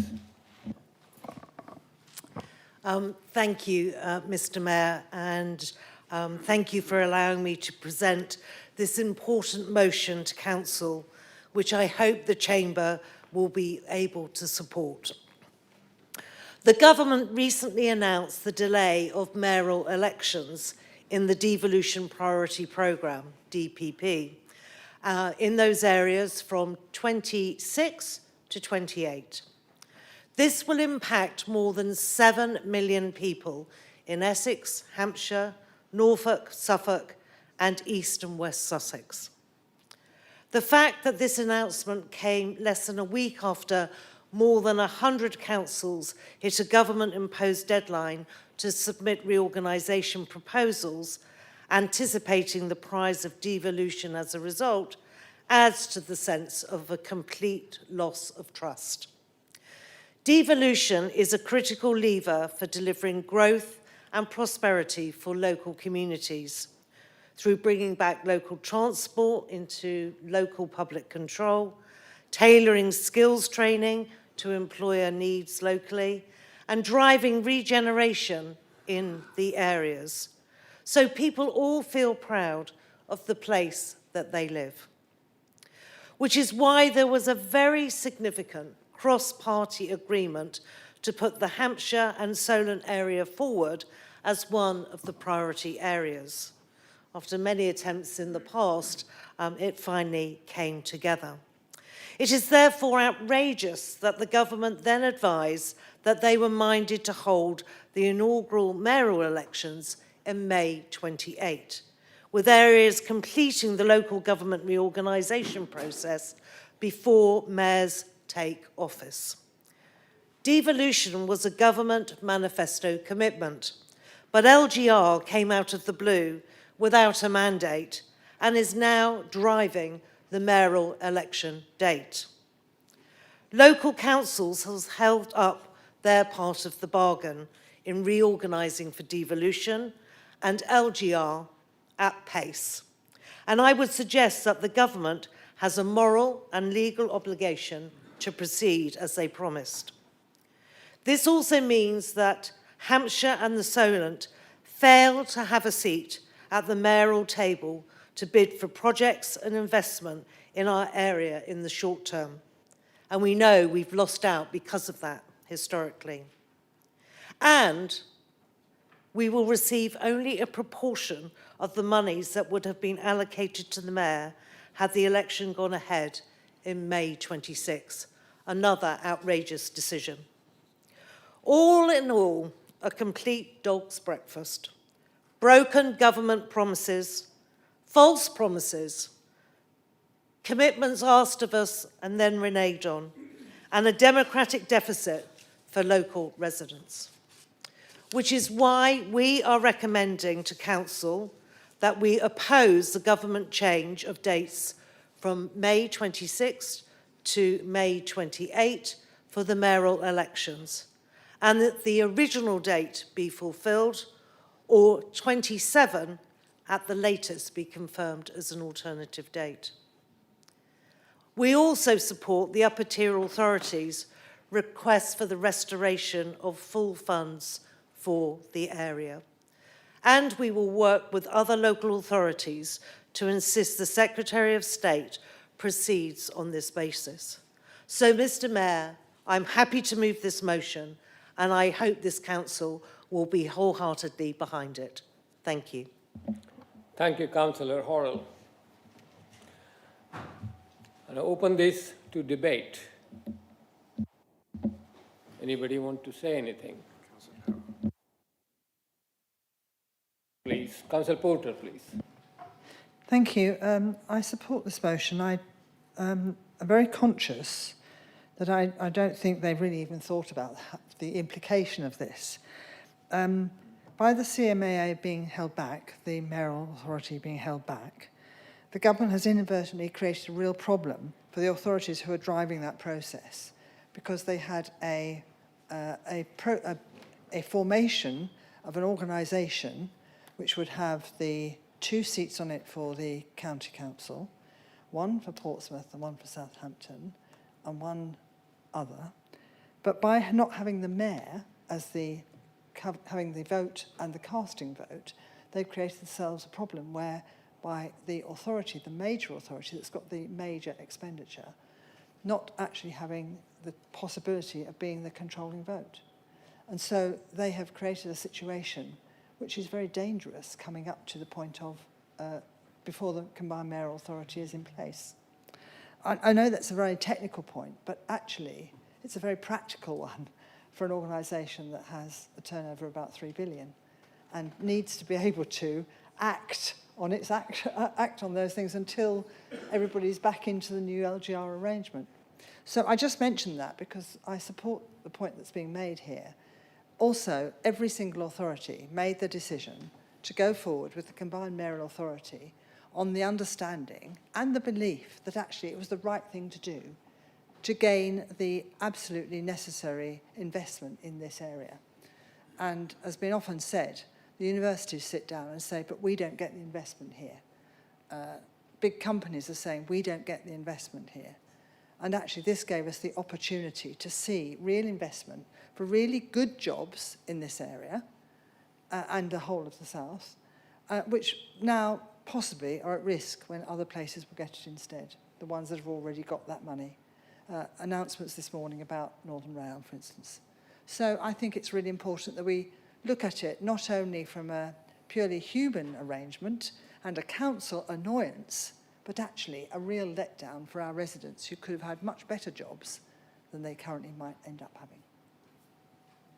Thank you, Councillor Porter. Councillor Pinniger. Thank you, Mr. Mayor. I have an amendment to put forward, if this is the right place to do it, and I have a seconder as well. Thank you, Pinniger. Councillor Pinniger, do you have a seconder? Yes, Councillor Powell. Thank you. Councillor Pinniger, would you want to? Thank you, Mr. Mayor and members.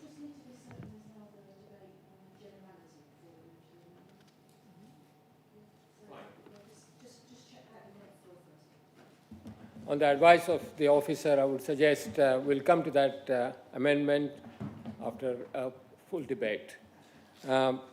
Councillor Clear. Thank you, Mr. Mayor. I rise in support of the motion to retain the election of Mayor of Hampshire and the Solent preferably in May 2026, but fingers crossed we can do that, but not to be delayed beyond May 27. I think, Mr. Mayor and councillors, this is a moment where clarity, stability and democratic confidence matter. Residents, partners and local organisations have been preparing for this timeline, and maintaining the May 2026 date honours the commitment already made.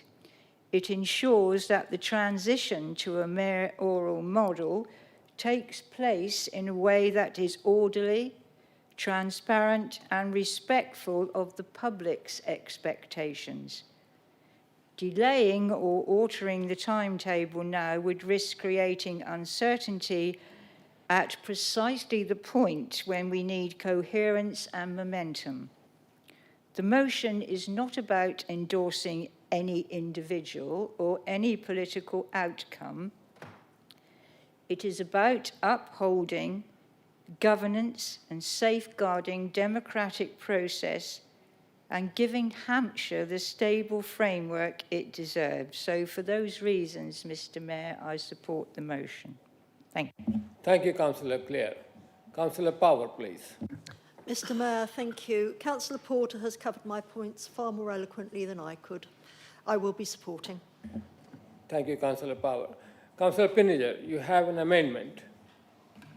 And you, do you have a seconder? Thank you, Mr. Mayor. Yes.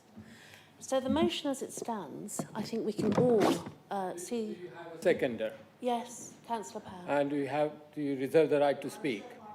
Thank you. Please, Councillor Pinniger. Thank you, Mr. Mayor. I think we can all support the motion as put forward by Councillor Horrell.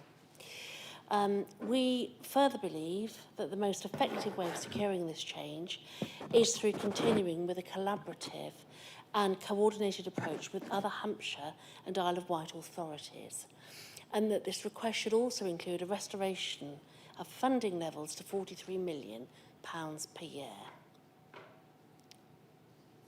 Thank you, Councillor Pinniger. Is there a debate on this? Anybody who wants to give an opinion on that?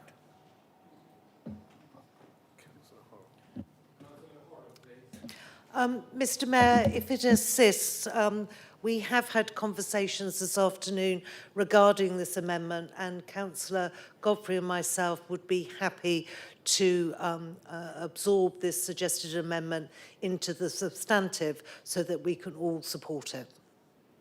Thank you, Councillor Horrell. Anybody else? Councillor Lerney. Thank you. Just very briefly to say that I welcome Councillor Horrell's statement and very much support both the original motion and the amendment. Councillor Pinniger. Thank you, Mr. Mayor. So, investment that would otherwise be available is being withheld, and Hampshire residents are being severely disadvantaged by the delay to the mayoral elections. Councillor Pinniger, I think you've made a statement. We want to move on. And, okay. Yeah, thank you. Thank you. Thank you, Mr. Mayor. I'm very glad Councillor Horrell is able to accept this amendment, and I suggest we move to the vote. Thank you, Councillor Power. And I thought I was being nice.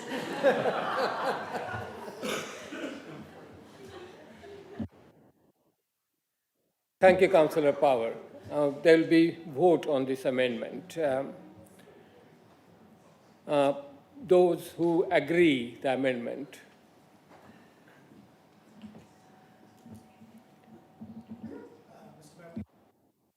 Though any abstention?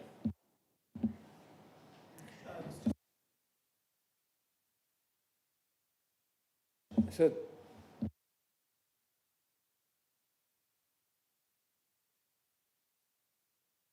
right.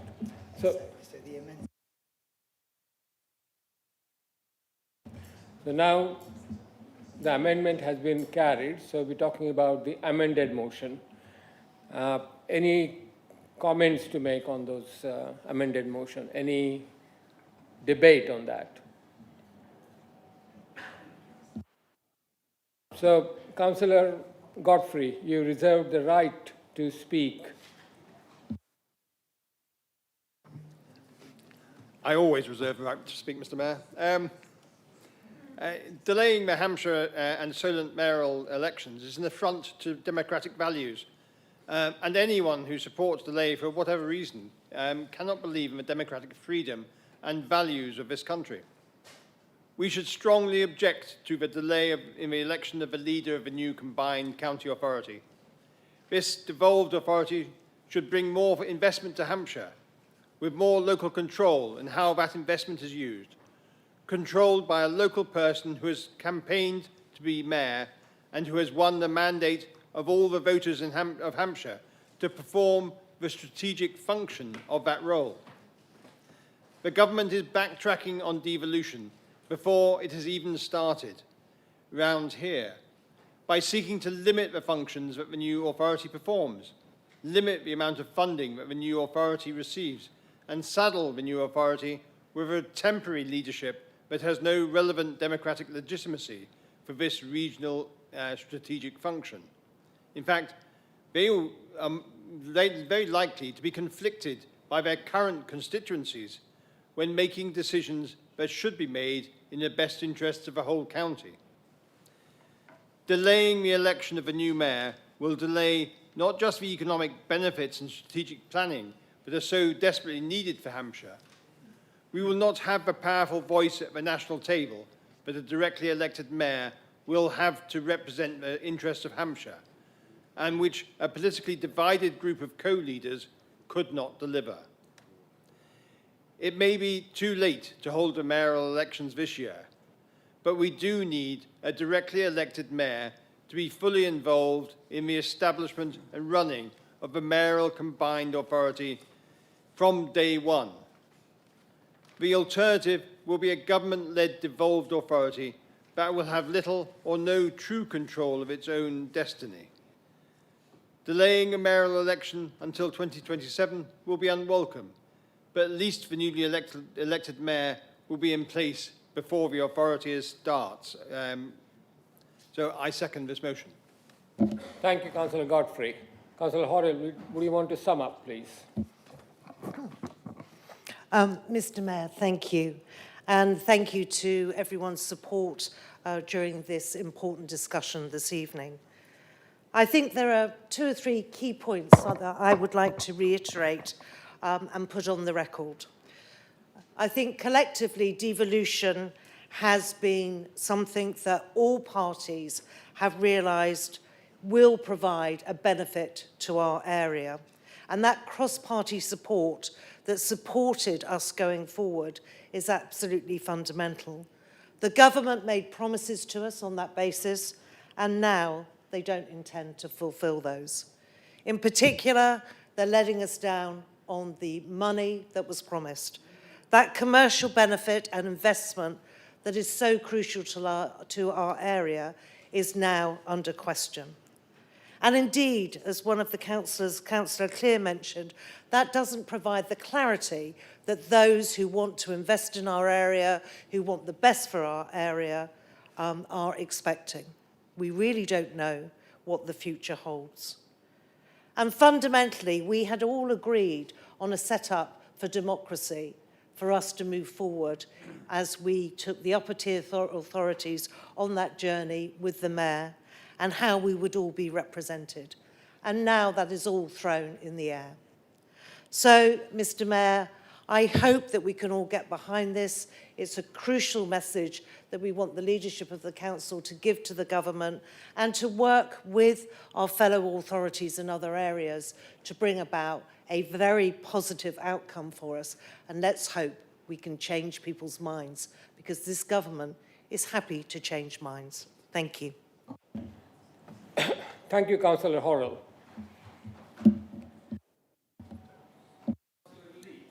Mr. Mayor, I did propose an amendment in advance of the full council meeting. I was expecting to be called before we got to the stage. I would like to introduce my amendment.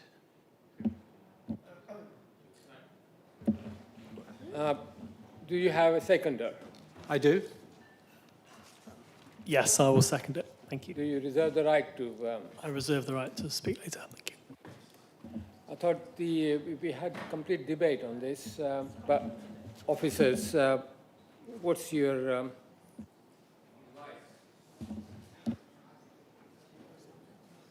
Well, I wasn't called, sorry. I was I. Councillor Horrell. Mr Mayor, be guided by the monitoring officer, but surely it's the responsibility of the person tabling an amendment to put that to the council. It was very clear where we were all heading. There was an opportunity to raise it. And I feel now that we've come to a conclusion in the debate, which we're all supporting, and it seems very strange now that they were expecting to be called, because the councillor will know that the Constitution requires you to raise your amendment during the formal process of the motion. Thank you. Councillor Archibald. Mr Mayor, can I suggest we go ahead with the vote, please? Okay. On the motion. Okay, thank you. Having considered the position, Councillor Lee, I'm afraid the Constitution is clear on that point, and we were expecting you to raise that earlier on. Notwithstanding the fact that it was raised in advance, you are expected to raise that as part of the debate. So I'm afraid... Mr Mayor, I think some consistency is needed. Earlier in the full council proceedings, you called upon colleagues to speak for their amendments without them, I believe, being noted by standing or indicating to you. Councillor Lee, that is not an accurate statement.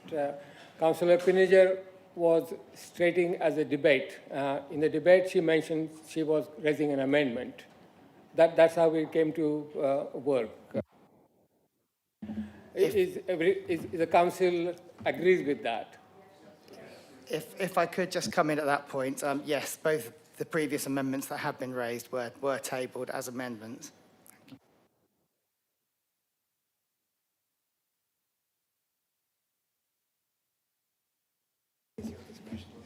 Yeah.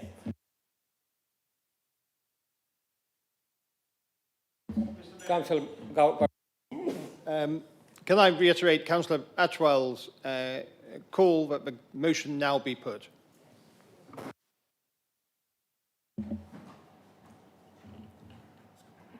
My decision is I want to hear what Councillor Lee has to say.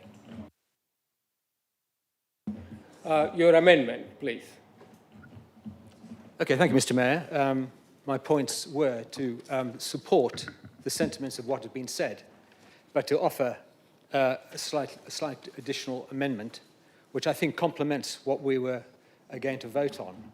Quite simply, as we know, the English Devolution and Community Empowerment Bill is progressing through Parliament, which I think provides an opportunity to restore supplementary voting for mayoral elections, which I do think is important because the mayor has extensive executive powers as a candidate elected with the support of only a minority of voters, particularly when multiple candidates stand. And I do believe that the supplementary vote system for mayoral elections allows voters to express a first and second preference for the implementation... Councillor Lee. Apologies, Councillor. Point of order, Mr Mayor. I think the Councillor Godfrey put that the vote now be taken. Under the Constitution, I believe he was right to do so, and the vote should be taken now rather than continuing, with respect to councillors.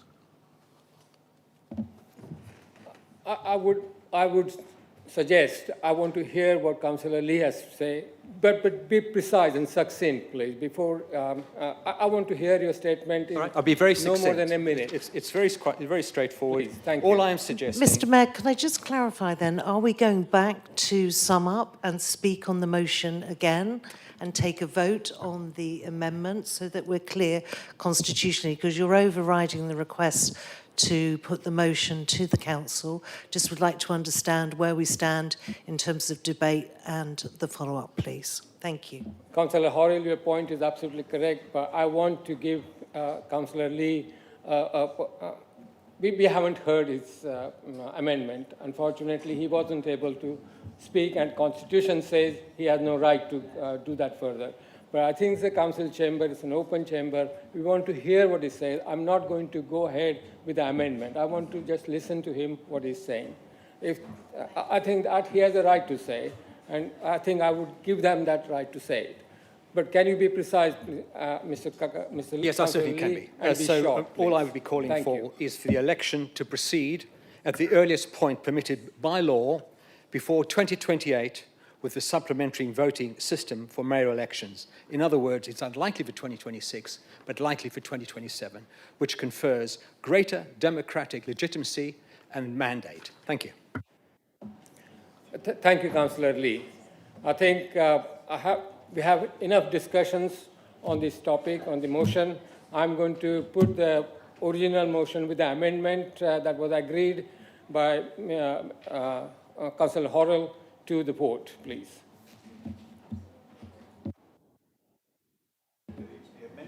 Amended motion. Okay. Yes, sorry, can I just clarify? Shall I read out the amended motion that we're voting on now? Thank you. Okay, the amended motion is that this council notes the announcement last month from the Ministry of Housing, Communities and Local Government that the inaugural elections to select a mayor for a New Hampshire mayoral combined authority would not take place until May 2028. This council believes the election of a mayor for Hampshire and Solent combined authority must happen as early as possible, preferably in May 2026, but should not be delayed beyond May 2027. This council further believes the most effective way of securing this change is through continuing with a collaborative and coordinated approach with other Hampshire and Isle of Wight authorities, and that the request should also include a restoration of funding levels to 43 million a year.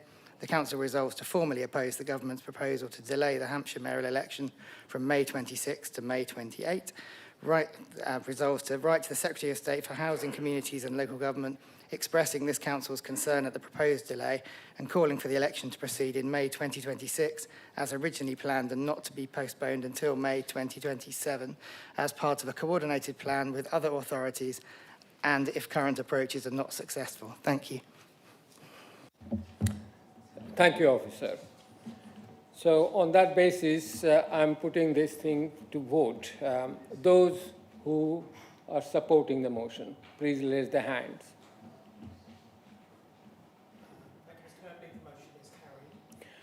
Those who are abstaining and those who are against it, please raise their hands.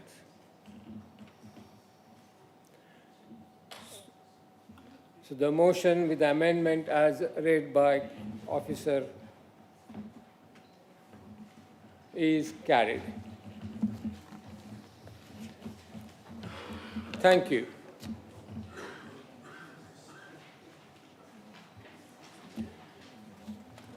The next motion this evening is also to be moved by Councillor Horrell.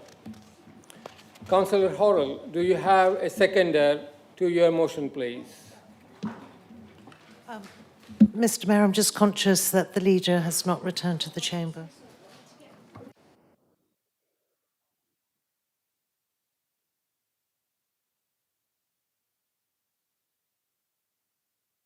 Still trying to be nice. Okay. Go ahead. He's gone to the pub. Mr. Mayor, I should be seconding this motion and will reserve my right to speak. Thank you, Councillor Godfrey.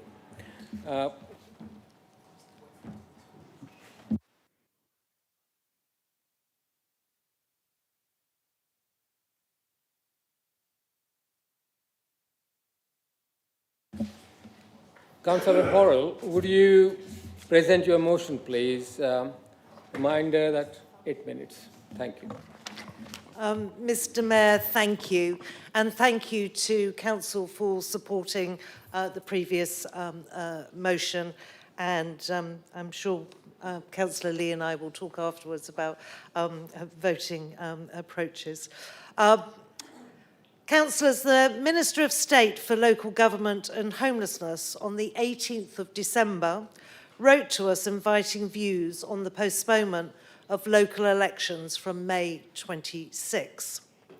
Another outrageous request just before Christmas.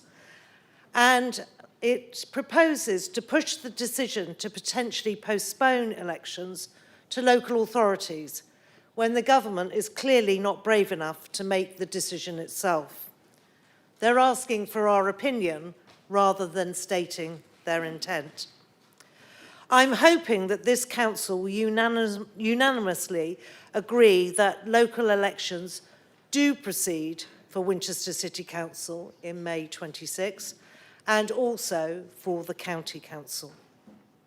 We should resolve that the leader respond to the Minister accordingly by the deadline tomorrow, making clear that we do not support the postponement of important elections. This would be another democratic deficit for our residents, and clearly after the cancelling of elections in May 25 would be seen very unfavourably by the majority. The postponement of elections would really undermine the trust of residents in local government. My assumption, talking to residents, is that they are already completely confused about local councils, given the complexity of the devolution discussion and local government reorganisation being generated by the changing of minds by government ministers. Our local mandate needs to be confirmed by residents, especially as we reorganise, forming the new unitary councils as we go forward. We should also indicate to government that postponing elections would not allow us to better deliver local government reorganisation. We have already responded at pace to the timetable set by government, consulted widely with our residents who gave us a clear view, formed a firm view about LGR options, and collaborated with our neighbouring authorities. We have delivered on the brief. It is the government who are moving the goalposts. Council, let's respond with a loud voice to a government which is clearly no stranger to changing its mind and making unnecessary work for our officers and this council. Mr. Mayor, I'm very pleased to propose the motion to the Chamber. Thank you, Councillor Horrell. The Council now has up to 20 minutes for the debate this motion.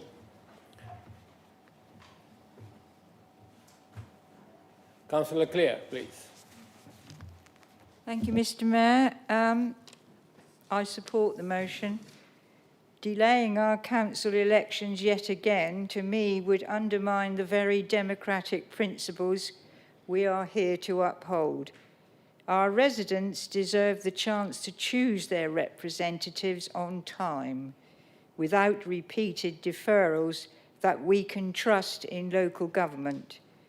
And by supporting this motion, we affirm that accountability cannot be postponed and that the community's voice must be heard when it is due. Stability, transparency, and public confidence all depend on elections taking place as scheduled. So, Mr. Mayor, I wholeheartedly support this motion. Thank you, Councillor Clare. Councillor Williams, please. Thank you, Mr. Mayor. I fully support this motion. There was unanimous support on Monday at the County Council on a similar obviously proposal put forward. So I hope there'll be unanimous support here. And surprised there isn't an SV amendment on this as well, because I'm sure many of us would like to see that across all of our elections. If it is any reassurance on the previous motion, SV, I believe it's in the Lords at the moment, and the manifesto pledge, so we should be getting that for the mayoral elections from next year, thankfully. Because first past the post across especially a whole Hampshire region is certainly not something that we want to support. Thank you, Councillor Williams. Thank you, Mr. Mayor. I just want to endorse what's just been said. Fully support no delays in running the local elections. And I take Councillor Williams's point that unfortunately this means we will not be using the SV voting system in the local elections. I only wish it was, but we look forward to that in the future as the bill passes through Parliament, as it is certainly enshrined in that. Thank you. Thank you, Councillor Lee. Councillor Porter. Thank you. The conversation happened at home, and my husband said, "Why do you want an election? It's complicated, you know."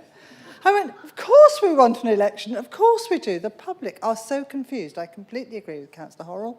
They're so confused they can't decide if it's the mayoral elections have been delayed, the local elections have been delayed, all the different sorts of elections, and we need to make sure that the public know that local government works for them, that we have a place-based system, which is important that they understand. And only if you leave out years, then who knows what's going to happen next. And we don't know actually whether 2027 will be the shadow authority or whether that will be put off again. So it's absolutely vital to have elections this year. Although I know it adds complication to many of our lives, it is really important that the public have the chance to vote. Thank you, Councillor Porter. Anybody? Councillor Tippett-Cooper, please. It's just very quickly to say, because it is such an important motion and such an important point to add to the voices tonight supporting this motion, which I'm grateful have been brought. This is one of the stupidest ideas that I think this chamber has had to debate, and I fully support the motion. Local elections is one of the most fundamental ways people engage with local issues, and voting in local politics is a really fundamental, important right people have, and people really care about it. People want to vote in our community, and we should not be denying them that right come May 26. Thank you, Councillor Tippett-Cooper. Since there are no... Councillor Todd. Can I just say, I'm told that I missed an exciting debate about electoral systems. I was, believe it or not, I was writing a letter to the leader of Hampshire County Council on the subject of the letter that they're going to write after their cabinet meeting tomorrow. I'm sorry to have missed a discussion about electoral system. Of course, the right answer is single transferable vote in multi-member constituencies. Speaking as somebody who was once described by The Spectator as the Martin Luther King of proportional representation. Not kindly, I would say, hasten to add. It's an issue very dear to my heart, but I don't think we should be putting it in the letter, and there's a very simple reason for that, which is, if you read the letter that we've got from government, it almost gives the impression that they're desperate for any excuse, any slight hint that we could give them that would justify delaying elections. And we're not going to give them anything, not a word. We have absolute confidence in the ability of our officers to deliver elections, not just for the City Council, but also for the County Council, because frankly, let's know it, we all know it's the districts that do the work, and for parishes. And to run the elections, to manage any changes that come out of that efficiently and effectively, and there is absolutely no need for delay of any kind. And one of the great things of being leader of Winchester City Council is you can start to use all kinds of totally gratuitous historical analogies as to why we shouldn't be cancelling elections. So I was able, you know, in the draft letter I've written, because I sort of guessed which way this debate might go, I did say that we only cancelled elections. It's quite hard to tell, but we appear to have cancelled elections in the First World War and in the Second World War and in the pandemic, and that's it. We may have cancelled them. We don't appear to have cancelled them in the Civil War, actually, which quite surprised me. I don't think they had quite the same electorate in those days. I'm sure there were a few rough moments along the way where they cancelled them, and they, you know, this council's been through bigger pandemics than COVID, serious though that was. So the letter that I want to write, which I hope I will be able to write, on behalf of you all, says that we have unanimous support of this council, of all people in all parties and none, to say that we absolutely want elections to go ahead. We see absolutely no reason why they should be delayed, and I hope when we come to the vote, you'll all be able to vote on that basis. Thank you very much indeed. Thank you, Councillor Todd. Councillor Godfrey. Thank you, Mr. Mayor. Councillor Tippett-Cooper might be disappointed to know that the Constitution prevents me from listing the other debates we've had in this chamber over the years that certainly are more stupid than tonight. This doesn't make the top 10. But I can't talk about them.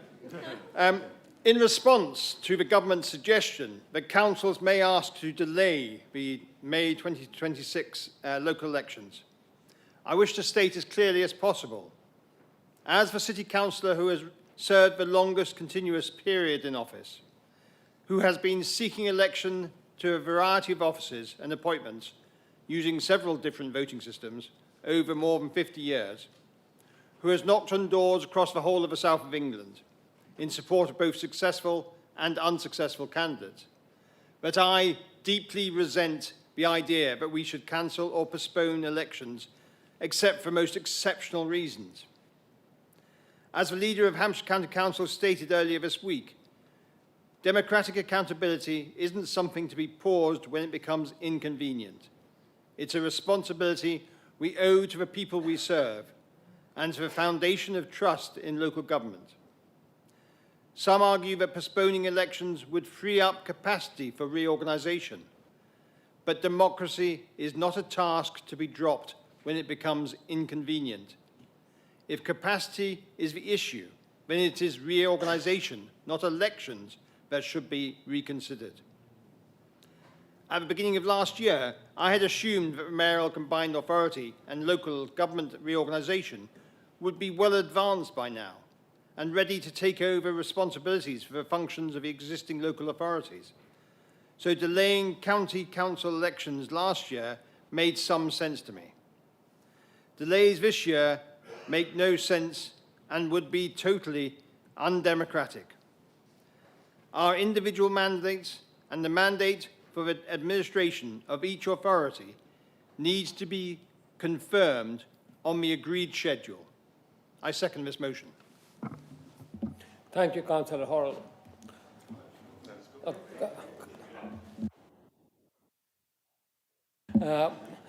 Councillor Godfrey. I will now close the debate and ask Councillor Horrell to exercise her right to reply. Thank you. Mr. Mayor, thank you, and thank you to fellow councillors for your contributions and your support. I think we're all in the same mode. The local authority works for residents, and the residents want to have their say about who their representatives should be. We are accountable, we're all happy to be accountable, and therefore postponing the elections would be against all of those principles. So, Mr. Mayor, I hope that we can all wholeheartedly give the outcome that the leader requires of us, which is to give unanimous support to this motion. Thank you. Thank you, Councillor Horrell. Members, is Councillor Horrell's motion agreed? Please, can I see a show of hands, please?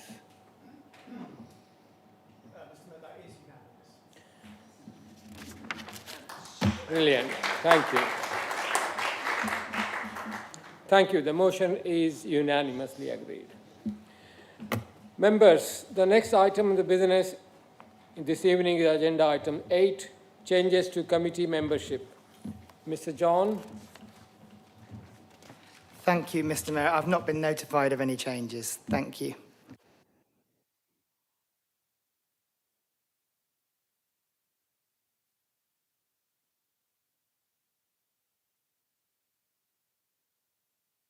Thank you.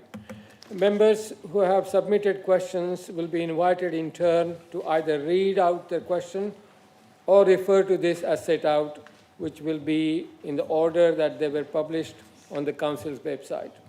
A reminder also that our procedure is that the only questioner can ask one supplementary question and should indicate accordingly. Members are reminded that our procedure rules allows that the total time occupied by the questions and answers and the supplementary shall not exceed 40 minutes. Members, in turn, I will invite you to ask questions and the Cabinet member will respond. Can I ask that any supplementary question is succinct and to the point? And a reminder, written answers will be published to the questions submitted on the website. I'll add something to it. We all have the questions in front of us. I think it would be nice just to be brief when you ask the question rather than reading out in what's on the paper. Councillor Morris. Mr. Mayor, we seem to have skipped item 8 on the agenda, changes to committee memberships. Can we just confirm? There were none, sorry. Question number 1 then.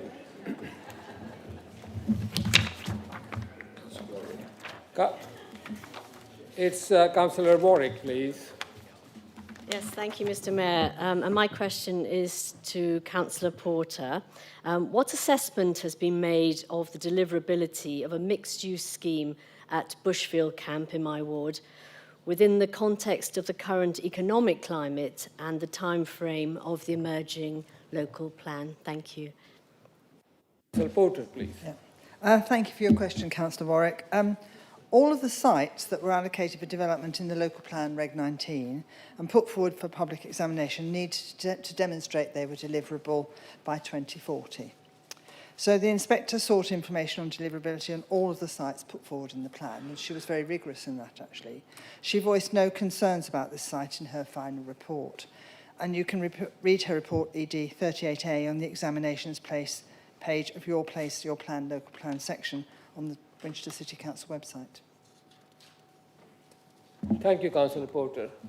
Councillor Warwick, do you have a secondary? I do, if I may, please, Mr. Mayor.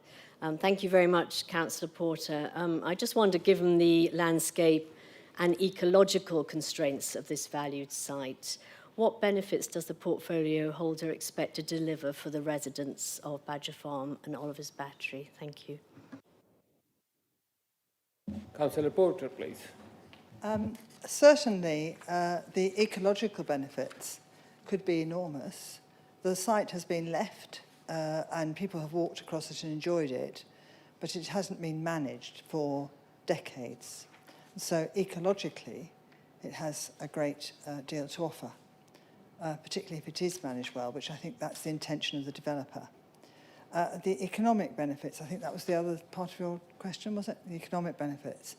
Well, going back to the conversation we were having during the mayoral authority conversation, we have a lot of tourism jobs here, which are very nice jobs, but they don't bring the good quality jobs, which mean that people travel out of this area to go to those sort of jobs, and we want them to have them here. So I think potentially, if the jobs are the right jobs and those sites, such as they are aiming to have, then it could bring a great deal of benefit because people in Badger Farm will be able to go to those jobs rather than having to travel to London to get the sort of money they're hoping to get. Thank you, Councillor Porter. Question number 2, Councillor Lee. Can I add something before you start, Councillor? Could we have the questions in front of us? Sure, I've got taken your point, Mr. Mayor. Thank you. Yeah, I will précis this as best I can. So my questions for Councillor Becker is about community resilience and the lack of sustainable emergency communications, and the withdrawal of the landline service has focused and exposed significant weaknesses in emergency communications during prolonged outages, particularly in rural areas. As you can see in the motion, I've referred to patchy non-existent 4G, 5G, lack of access to emergency SMS, text messaging, which all rely on powered networks. Satellite services or battery-powered radios are an alternative, but of course, this all relies on ground-based power, and there's affordability issues as an alternative.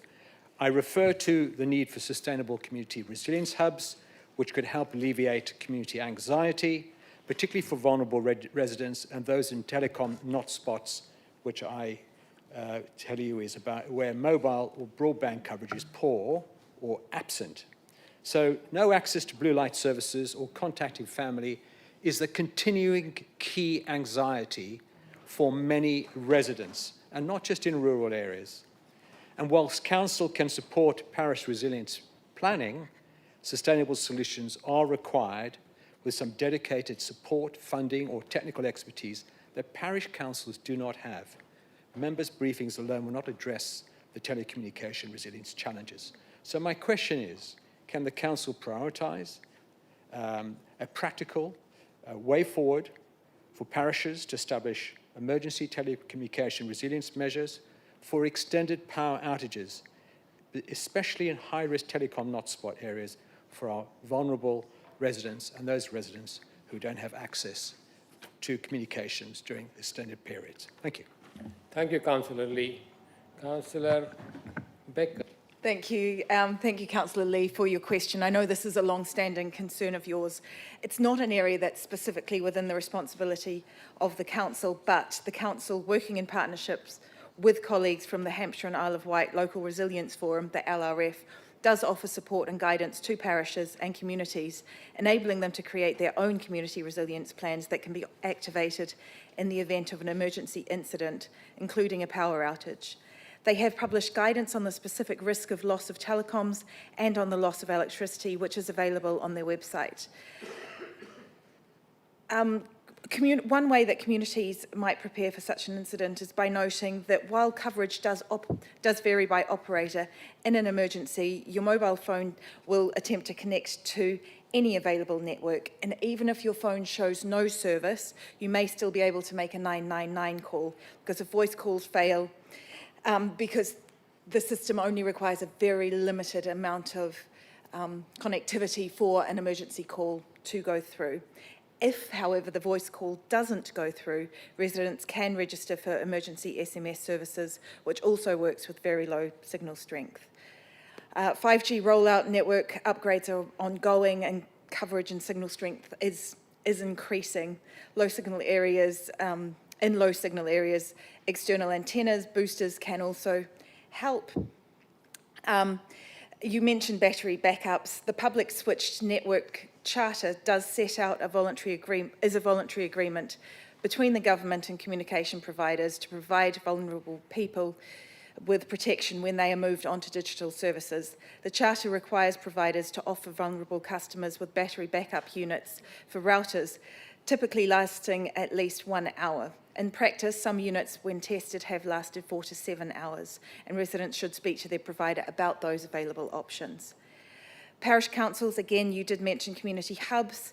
That is a way that you can also offer community support, especially to vulnerable residents. Funding for resilience projects was previously made available through schemes such as SSE's community grants. A further practical solution might be to increase awareness and to create a template example for communities and households to prepare for such incidents, as well as reaching out to telecom providers to understand the low or no mobile areas of coverage and their future plans.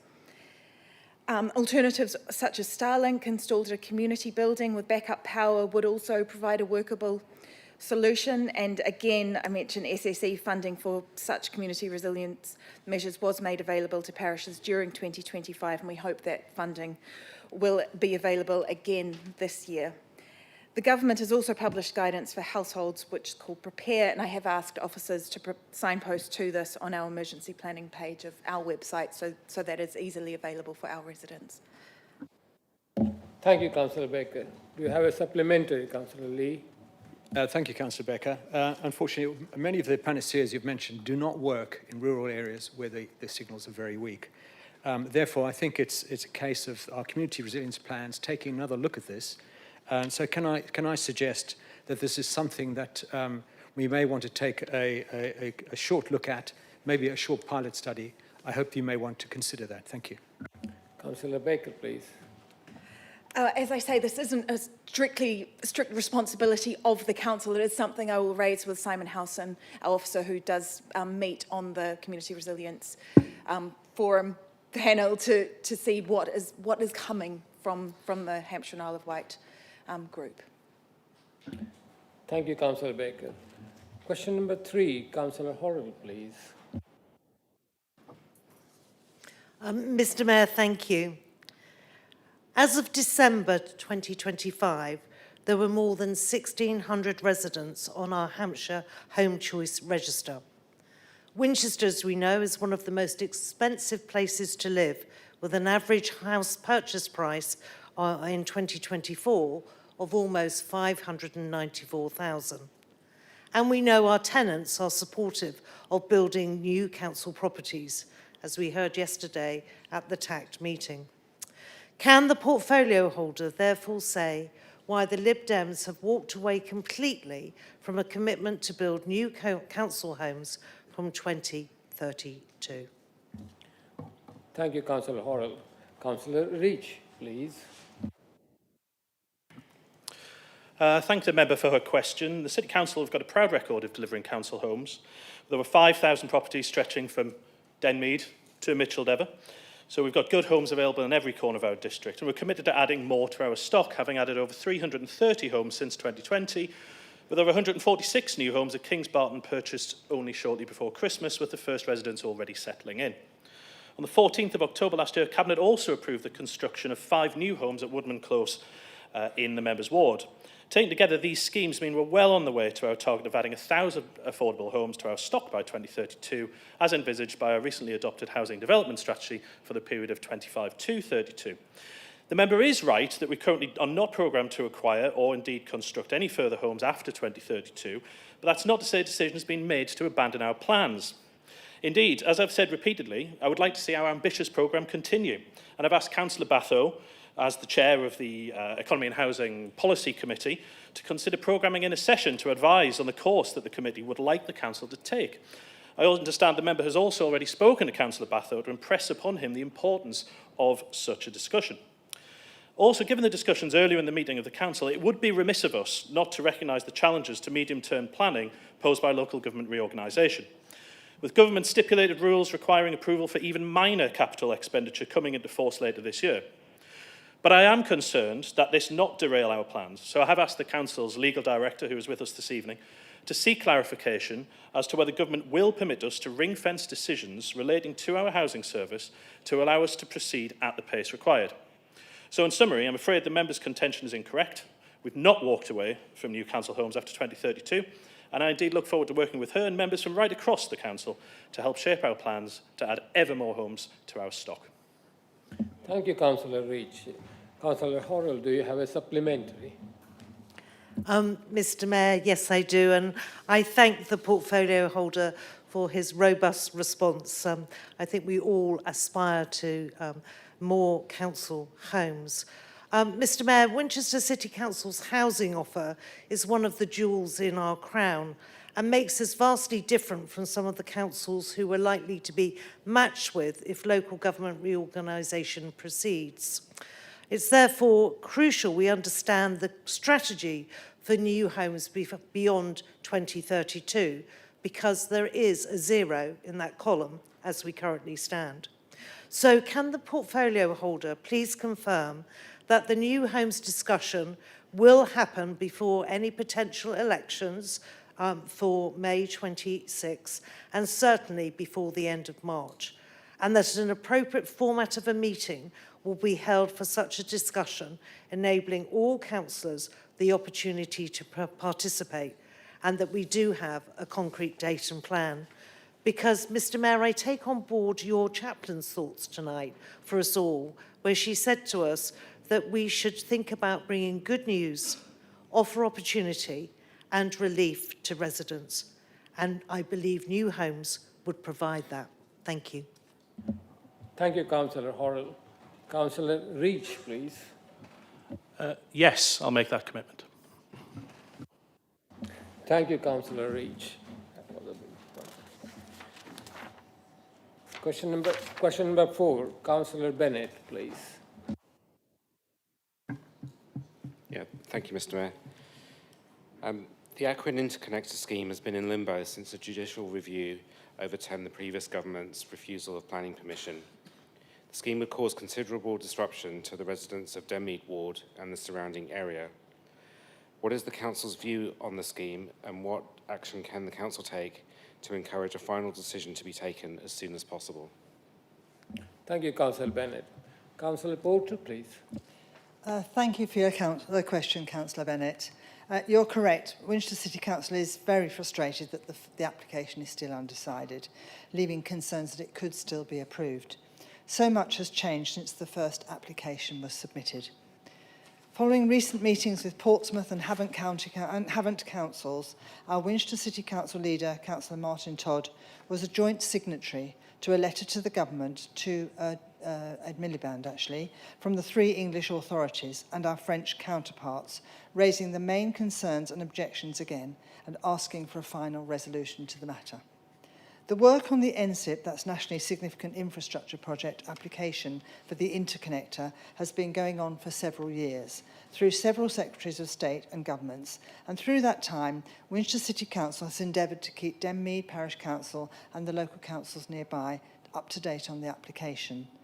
The Development Consent Order, called a DCO, would affect 3 authorities, Portsmouth, Havant and Winchester, but we've always been conscious that the impact of the massive building and much of the road disruption would be borne by our residents in Denmead and in the surrounding area. Although the impacts of the development outside our area are not strictly a matter for us as a planning authority, the effect on those of our residents who visit, work in or otherwise travel to Portsmouth and Waterlooville would be affected by the works to construct the interconnector, which will be severe, which is why we decided to stand with our neighbouring authorities on the opposition to the wider scheme, not just its impacts in Winchester District. Latterly, the MOD expressed their concern about the scheme, and in August 2025, the Planning Inspector website stated that the applicant's representative and the MOD would be addressing the MOD concerns about sensitive matters of defence and national security, effectively putting the process into confidential session between Aquin and the MOD. That situation, unfortunately, exists today. But please be reassured that Winchester City Council will continue to take a strong interest in this application and participate if necessary. Winchester City Council supports the principle of interconnectors, but this NSIP has been fraught with difficulties from the beginning, and as the MOD has lately decided, now has security and infrastructure risks too. Thank you, Councillor Porter. Councillor Bennett, do you have a supplementary? I don't, thank you. Thank you, Councillor Bennett. Question number 5, Councillor Cunningham, please. Thank you, Mr. Mayor. What submission is Winchester City Council making during the current public consultation on the Basingstoke and Dean Borough Council's local plan, draft spatial strategy, particularly in relation to the proposal to allocate land for a new town of 4,250 new homes on Popham Airfield and its impact on Mitchell Devon Railway Station, the settlement and the infrastructure itself? Thank you very much. Thank you, Councillor Cunningham. Councillor Porter, please. Thank you. And the draft response is written, ready to send. However, we have challenged the choice of just 2 sites for their major new development in the Basingstoke and Dean district, and within that context, the impact of any development there on residents in our district.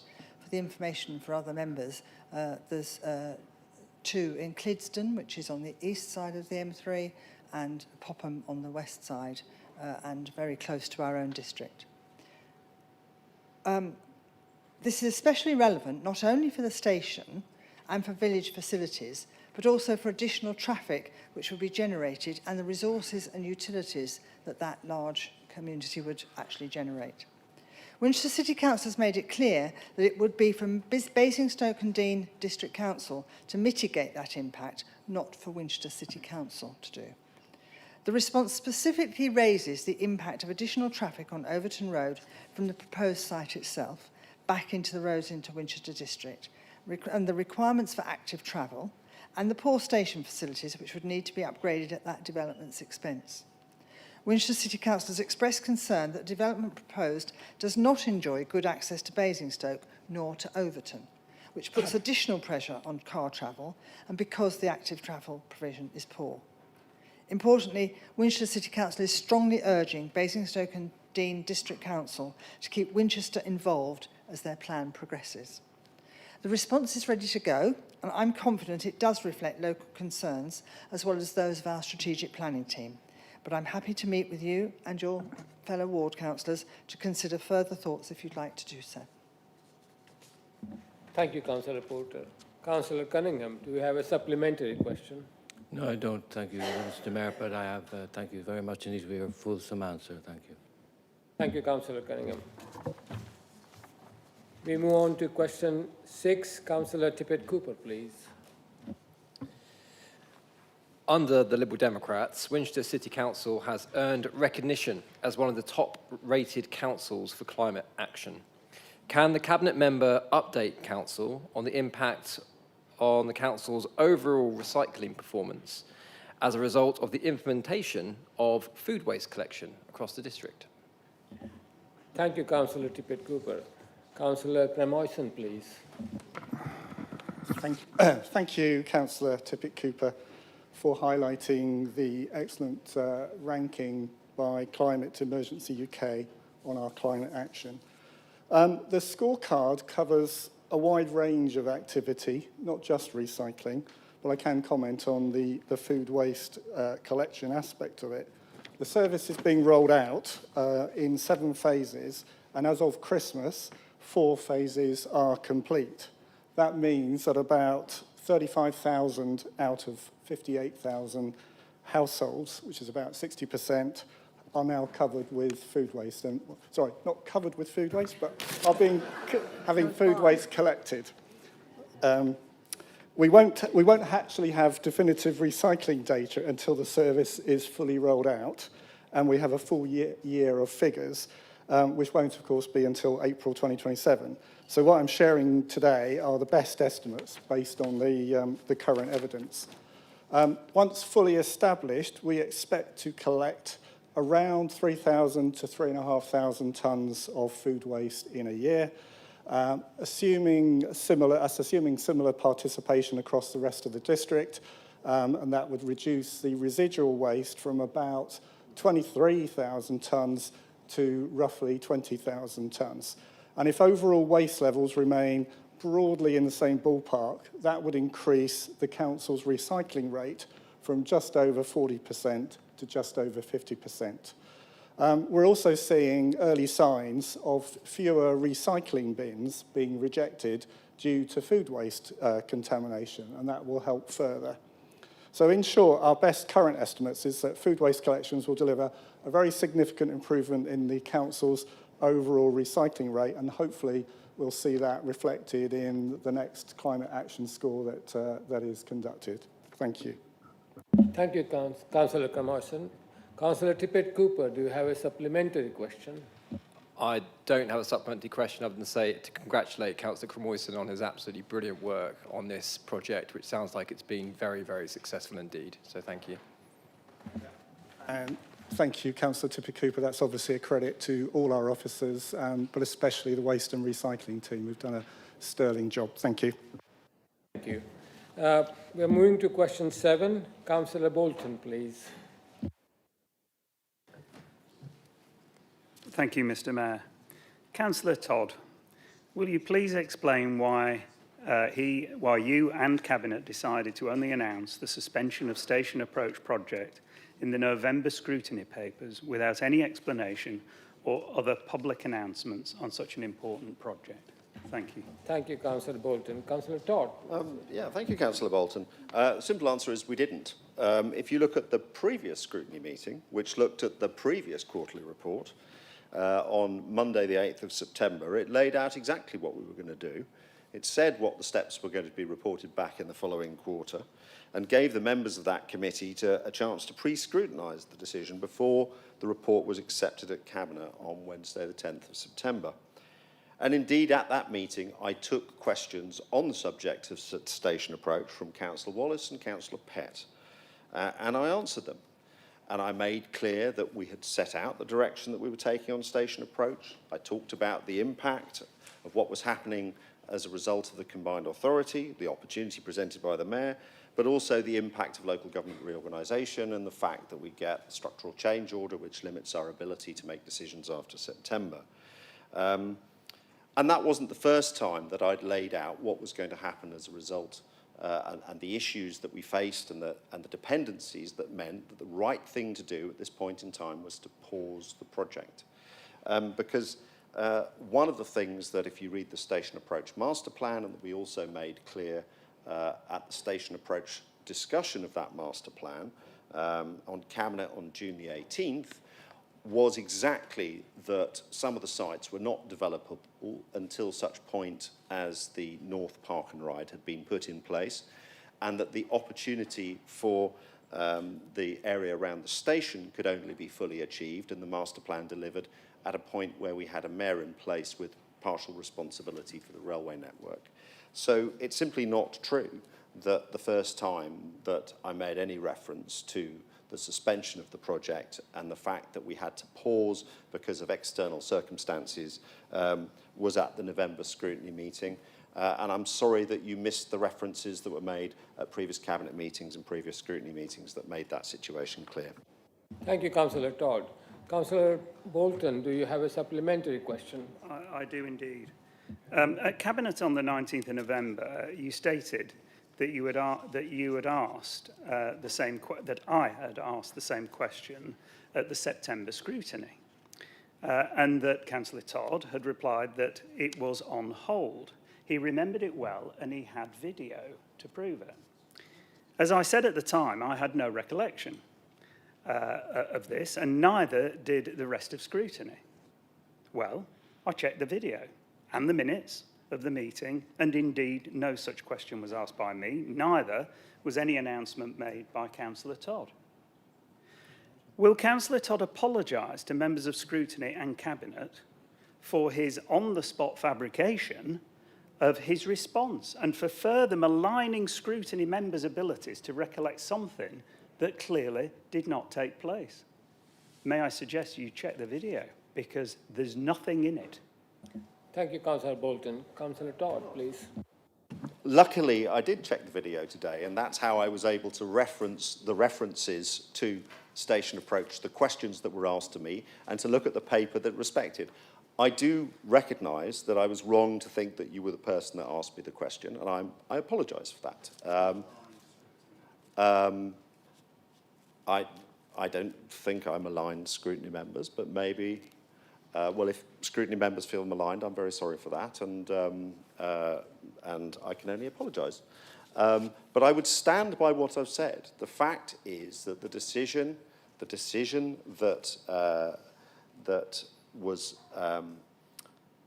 flagged as having been made during that quarter was clearly warned about and flagged in the previous quarter. It is written in the paper. As it says here, what was written in actions for the next quarter in the Q1 performance report were the following words. Over the next quarter, the project team will prepare an end-of-stage report to formally close stage 2 of the project. The findings will be presented to the PAC board in August for review and discussion. Additionally, the Station Approach website will be updated to reflect the final version of the master plan. So we had said what was coming. I had also said it on numerous occasions, on other occasions. I'd been clear that there were huge issues with continuing with delivery because of the need for a North of Park and Ride and because of the opportunity presented by the Mayoralty in order to get the station involved in redevelopment. And I'm sorry that you didn't think that was clear and that the confirmation of that in the November scrutiny came as a surprise. But it really shouldn't have been, because I have been clear about that all the way through from the original decision at the time the master plan was decided. Thank you, Councillor Todd. Question 8, Councillor Chamberlain, please. Thank you, Mr. Mayor, and forgive me, my question is quite a specific question to the Cabinet Member for Place and Local Plan, so I'll try my best to abbreviate it. My question is, what steps can the City Council take to ensure that a situation such as the one with the proposed development at Southwark Road and School Road in Wickham does not reoccur? Specifically, that our residents are better informed if we have a situation whereby the City Council is simultaneously preparing to argue against the development appeal, whilst also making off to the developer to buy affordable homes within the proposed development, and also negotiating a draft Section 106 for the developer at the same time. I asked this question because there was a degree of frustration within the ward when at the last minute the City Council decided not to defend its decision on the development appeal, leaving residents with little to no time to react and respond ahead of the appeal starting. Councillor Chamberlain. Councillor Porter, please. Thank you, and thank you for your question, Councillor Chamberlain. I appreciate your frustration. I'm afraid this was a particularly unique situation, which rarely happens, but it demanded a rapid decision. But actually, I think, I believe the reason was outlined soon afterwards, but it is useful to rehearse this so that other members will be aware of this dilemma if it happens in your ward too, and the learning that we had from it. So Winchester City Council had fully prepared to attend the appeal hearing, and as part of any appeal, Winchester City Council prepares S106 conditions just in case the inspector does not dismiss the appeal, or sometimes they set the agreement for the development based on those conditions. If the appeal is granted and there are no S106 conditions suggested by Winchester City Council, the permission goes through without any conditions. Providing those to the inspector is therefore considered good planning practice. Just the day before the appeal hearing, the planning inspector at the local plan inspection made it clear that she would not accept our brownfield first policy, and that all sites in the emerging plan would be considered available within the plan period. It was made clear and tacitly agreed that this would be a main modification. So in this case, the next day, or on the Monday, the case for the appeal would be won by the developer because of the emerging local plan. A meeting was held between the Winchester City Council planners and lawyers at 5 p.m. on the Friday evening, following the local plan comment. They agreed to continue to defend the case in the face of this evidence at that time would be poor use of public money. So one councillor was made aware, but not all ward councillors. With regard to the affordable housing, I've spoken to my fellow portfolio holder about this. There is demand in the area for affordable housing, and so it is right that we would try to secure affordable housing for that site as part of the appeal process, whether or not we support the application. If it works for Winchester City Council, we may wish to proceed. If not, a registered provider may be interested. So however unique this situation was, and it was extremely unique in the sense that the local plan was going through at the same time as the appeal was going through, and in fact, our chief strategic planner was going to be doing the appeal. I recognise that the position could and should have been relayed to you, even though it was made after 5 o'clock on the Friday evening, and the parish council quickly. Unfortunately, it may not have given residents even then the opportunity to make their case, because the decision not to defend the case was made late the day before, which was as a result of the planning inspector's proposed change to the emerging plan. But this is a learning point, and we accept that the earliest possible communication to you and the parish council was key, so that you could inform residents too. And so that procedure has now been rectified.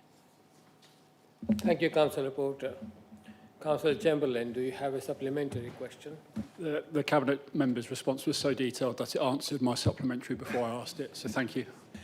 Thank you, Councillor Chamberlain. Can I suggest that we actually also send this, I write this letter to the parish council as well, because I think it would be helpful for them to understand, and I know that you have conveyed that, but it's very frustrating, I understand. Thank you. Thank you, Councillor Porter. Question 9, Councillor Langford-Smith, please. Thank you, Mr Mayor. My question is for Councillor Becker. This administration has provision of public toilets across the district.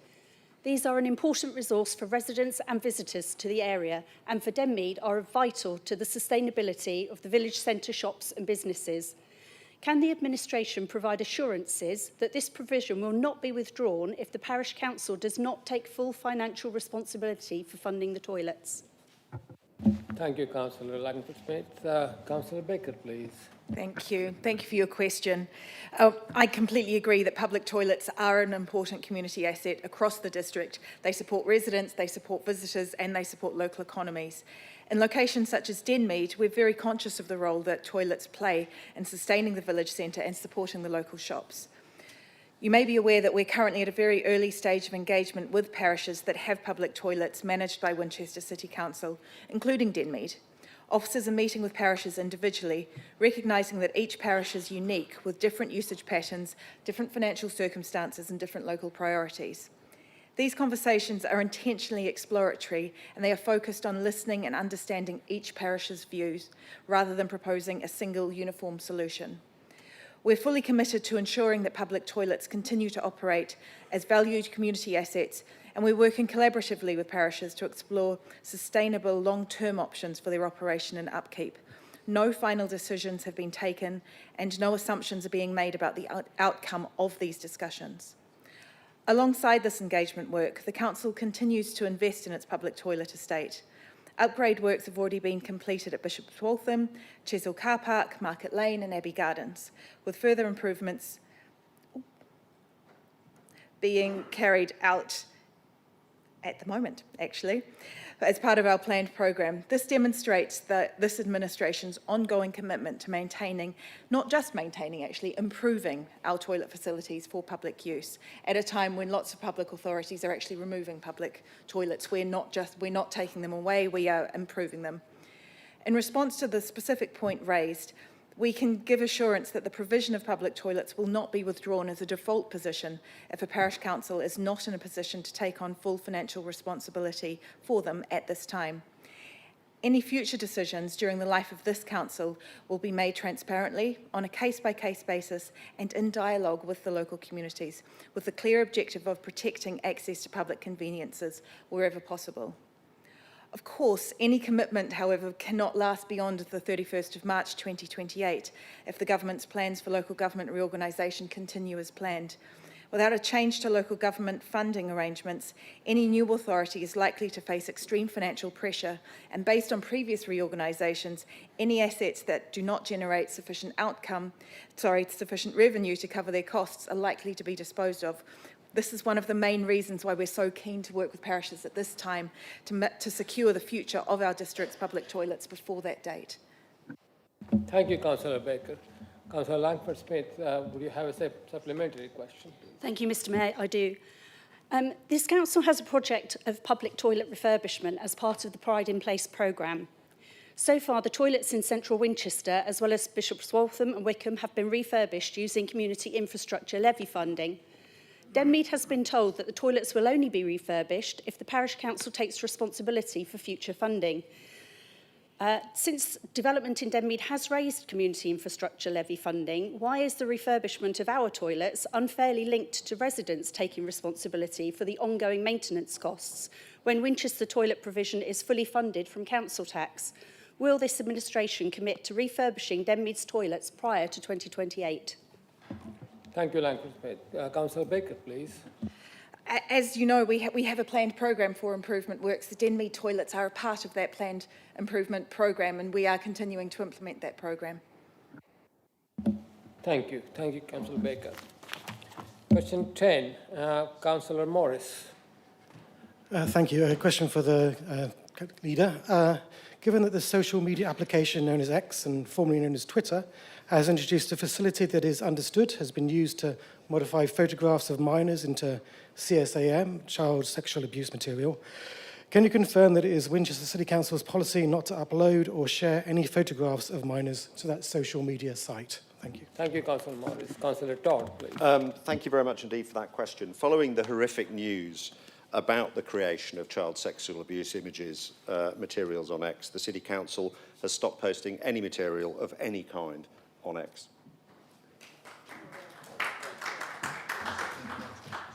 Councillor Morris, do you have a supplement? I do, unfortunately. While I appreciate that, that action and support it wholeheartedly, there is the issue that obviously that Winchester City Council has an archive of material that's been going back years that is posted to that site, which will include some photographs of children. So I wonder if it's possible to investigate the possibility of, well, I don't think the account should be deleted or completely removed, whether those particular postings could be deleted from the site. Thank you. Thank you very much. Thank you very much indeed, Councillor Morris. At the same time as I agreed with officers that we would stop posting any material of any time on X, we also agreed that we would go through our historic posts to remove all pictures of children on any of the accounts that we run, including the Winchester City Council account, but also the mayoral account as well. Thank you, Councillor Todd. Question 11, I think this will be the last one, at the time we are going to run beyond 40 minutes. Councillor Godfrey, please. Thank you, Mr. Mayor. Following the announcement last month that the Hampshire mayoral elections would not take place until May 2028, can the leader kindly inform me what response has been made to the government by the City Council, either directly or with other council leaders in Hampshire about this announcement? Thank you, Councillor Godfrey. Councillor Todd, please. Thank you very much indeed. The work on establishing the mayoral combined authority, or sadly the non-mayoral foundation authority, as opposed to a mayoral strategic authority, is being led by the upper tier local authorities. They are meeting MHCLG and ministers on a regular basis. They have made clear not just their concern about the delay to an election of a mayor, but particularly the resulting cut in funding that all of us across Hampshire and the Isle of Wight will see as a result of that delay, and continue to discuss a way of bringing forward the election to a more pragmatic and sensible timing, and to put in place a more ambitious programme of investment. We have made it absolutely clear that we are ready to stand with them in developing that programme of investment, and indeed it wouldn't be a proper programme of investment in housing and business unless it was something that reflected the contribution that districts could make as well as the county and our unitaries. But we've also made it very clear that at the moment where they think it will be most productive in putting pressure on ministers for a better election timing and investment programme for Hampshire, that we are very happy to do so, but that we will take their guidance in terms of how that fits with the work that they are doing to put pressure on MHCLG and ministers to adjust their position. Thank you, Councillor Todd. Councillor Godfrey, do you have a supplementary question? Thank you, Mr. Mayor. Yes, I'm grateful to the response from a leader, and I believe that the response he outlined is very sensible. I'm delighted also to hear from the leader himself, as I always am. Having had to step out during the motion on the mayoral elections, I'm slightly surprised and concerned that you have had to ignore the advice from your officers to be allowed to answer this question. You would seem to have been told that because you are actively campaigning to be mayor, that any matter which might put you in conflict with the your role both as a campaigner and as leader of a city council might restrict you. As over the next 2 and a bit years, and as your campaign to become mayor intensifies, how will you deal with that apparent the conflict of interest which your officers have identified? Councillor Todd. Thank you very much indeed. I'm not entirely sure that follows from the question. In all of this, I will take advice from officers. Inevitably, because I think it's a question of wider principle, I have also asked for advice from the Local Government Association as to exactly how this should be handled. The reason why there's a very direct material interest in this explicit timing of an election is because it affects when I might become mayor and what I would do in that position. I think there are other aspects of that negotiation which would sit differently, but my intention is to clarify the position. I'd agree that it would not be productive if I was not able, as leader of this council, or we need to find a way of being able to have productive discussions about the work of the combined authority. I would also say that legally at least, we only become candidates in the period after candidates are selected. Similarly, all of us here, or many of us here, are standing for the city and the county, and also have a direct interest in the timing of those elections. But it was very specifically the timing of elections which was something that was a particular issue that on this occasion I took advice on, and I will continue to take advice as time goes forward. Thank you, Councillor Todd. The limit of 40 minutes is now finished, so I must remind you, all of you, the members, that the written answers to the questions will be published on the website. So even if you haven't had a chance to ask the question, answers will be available.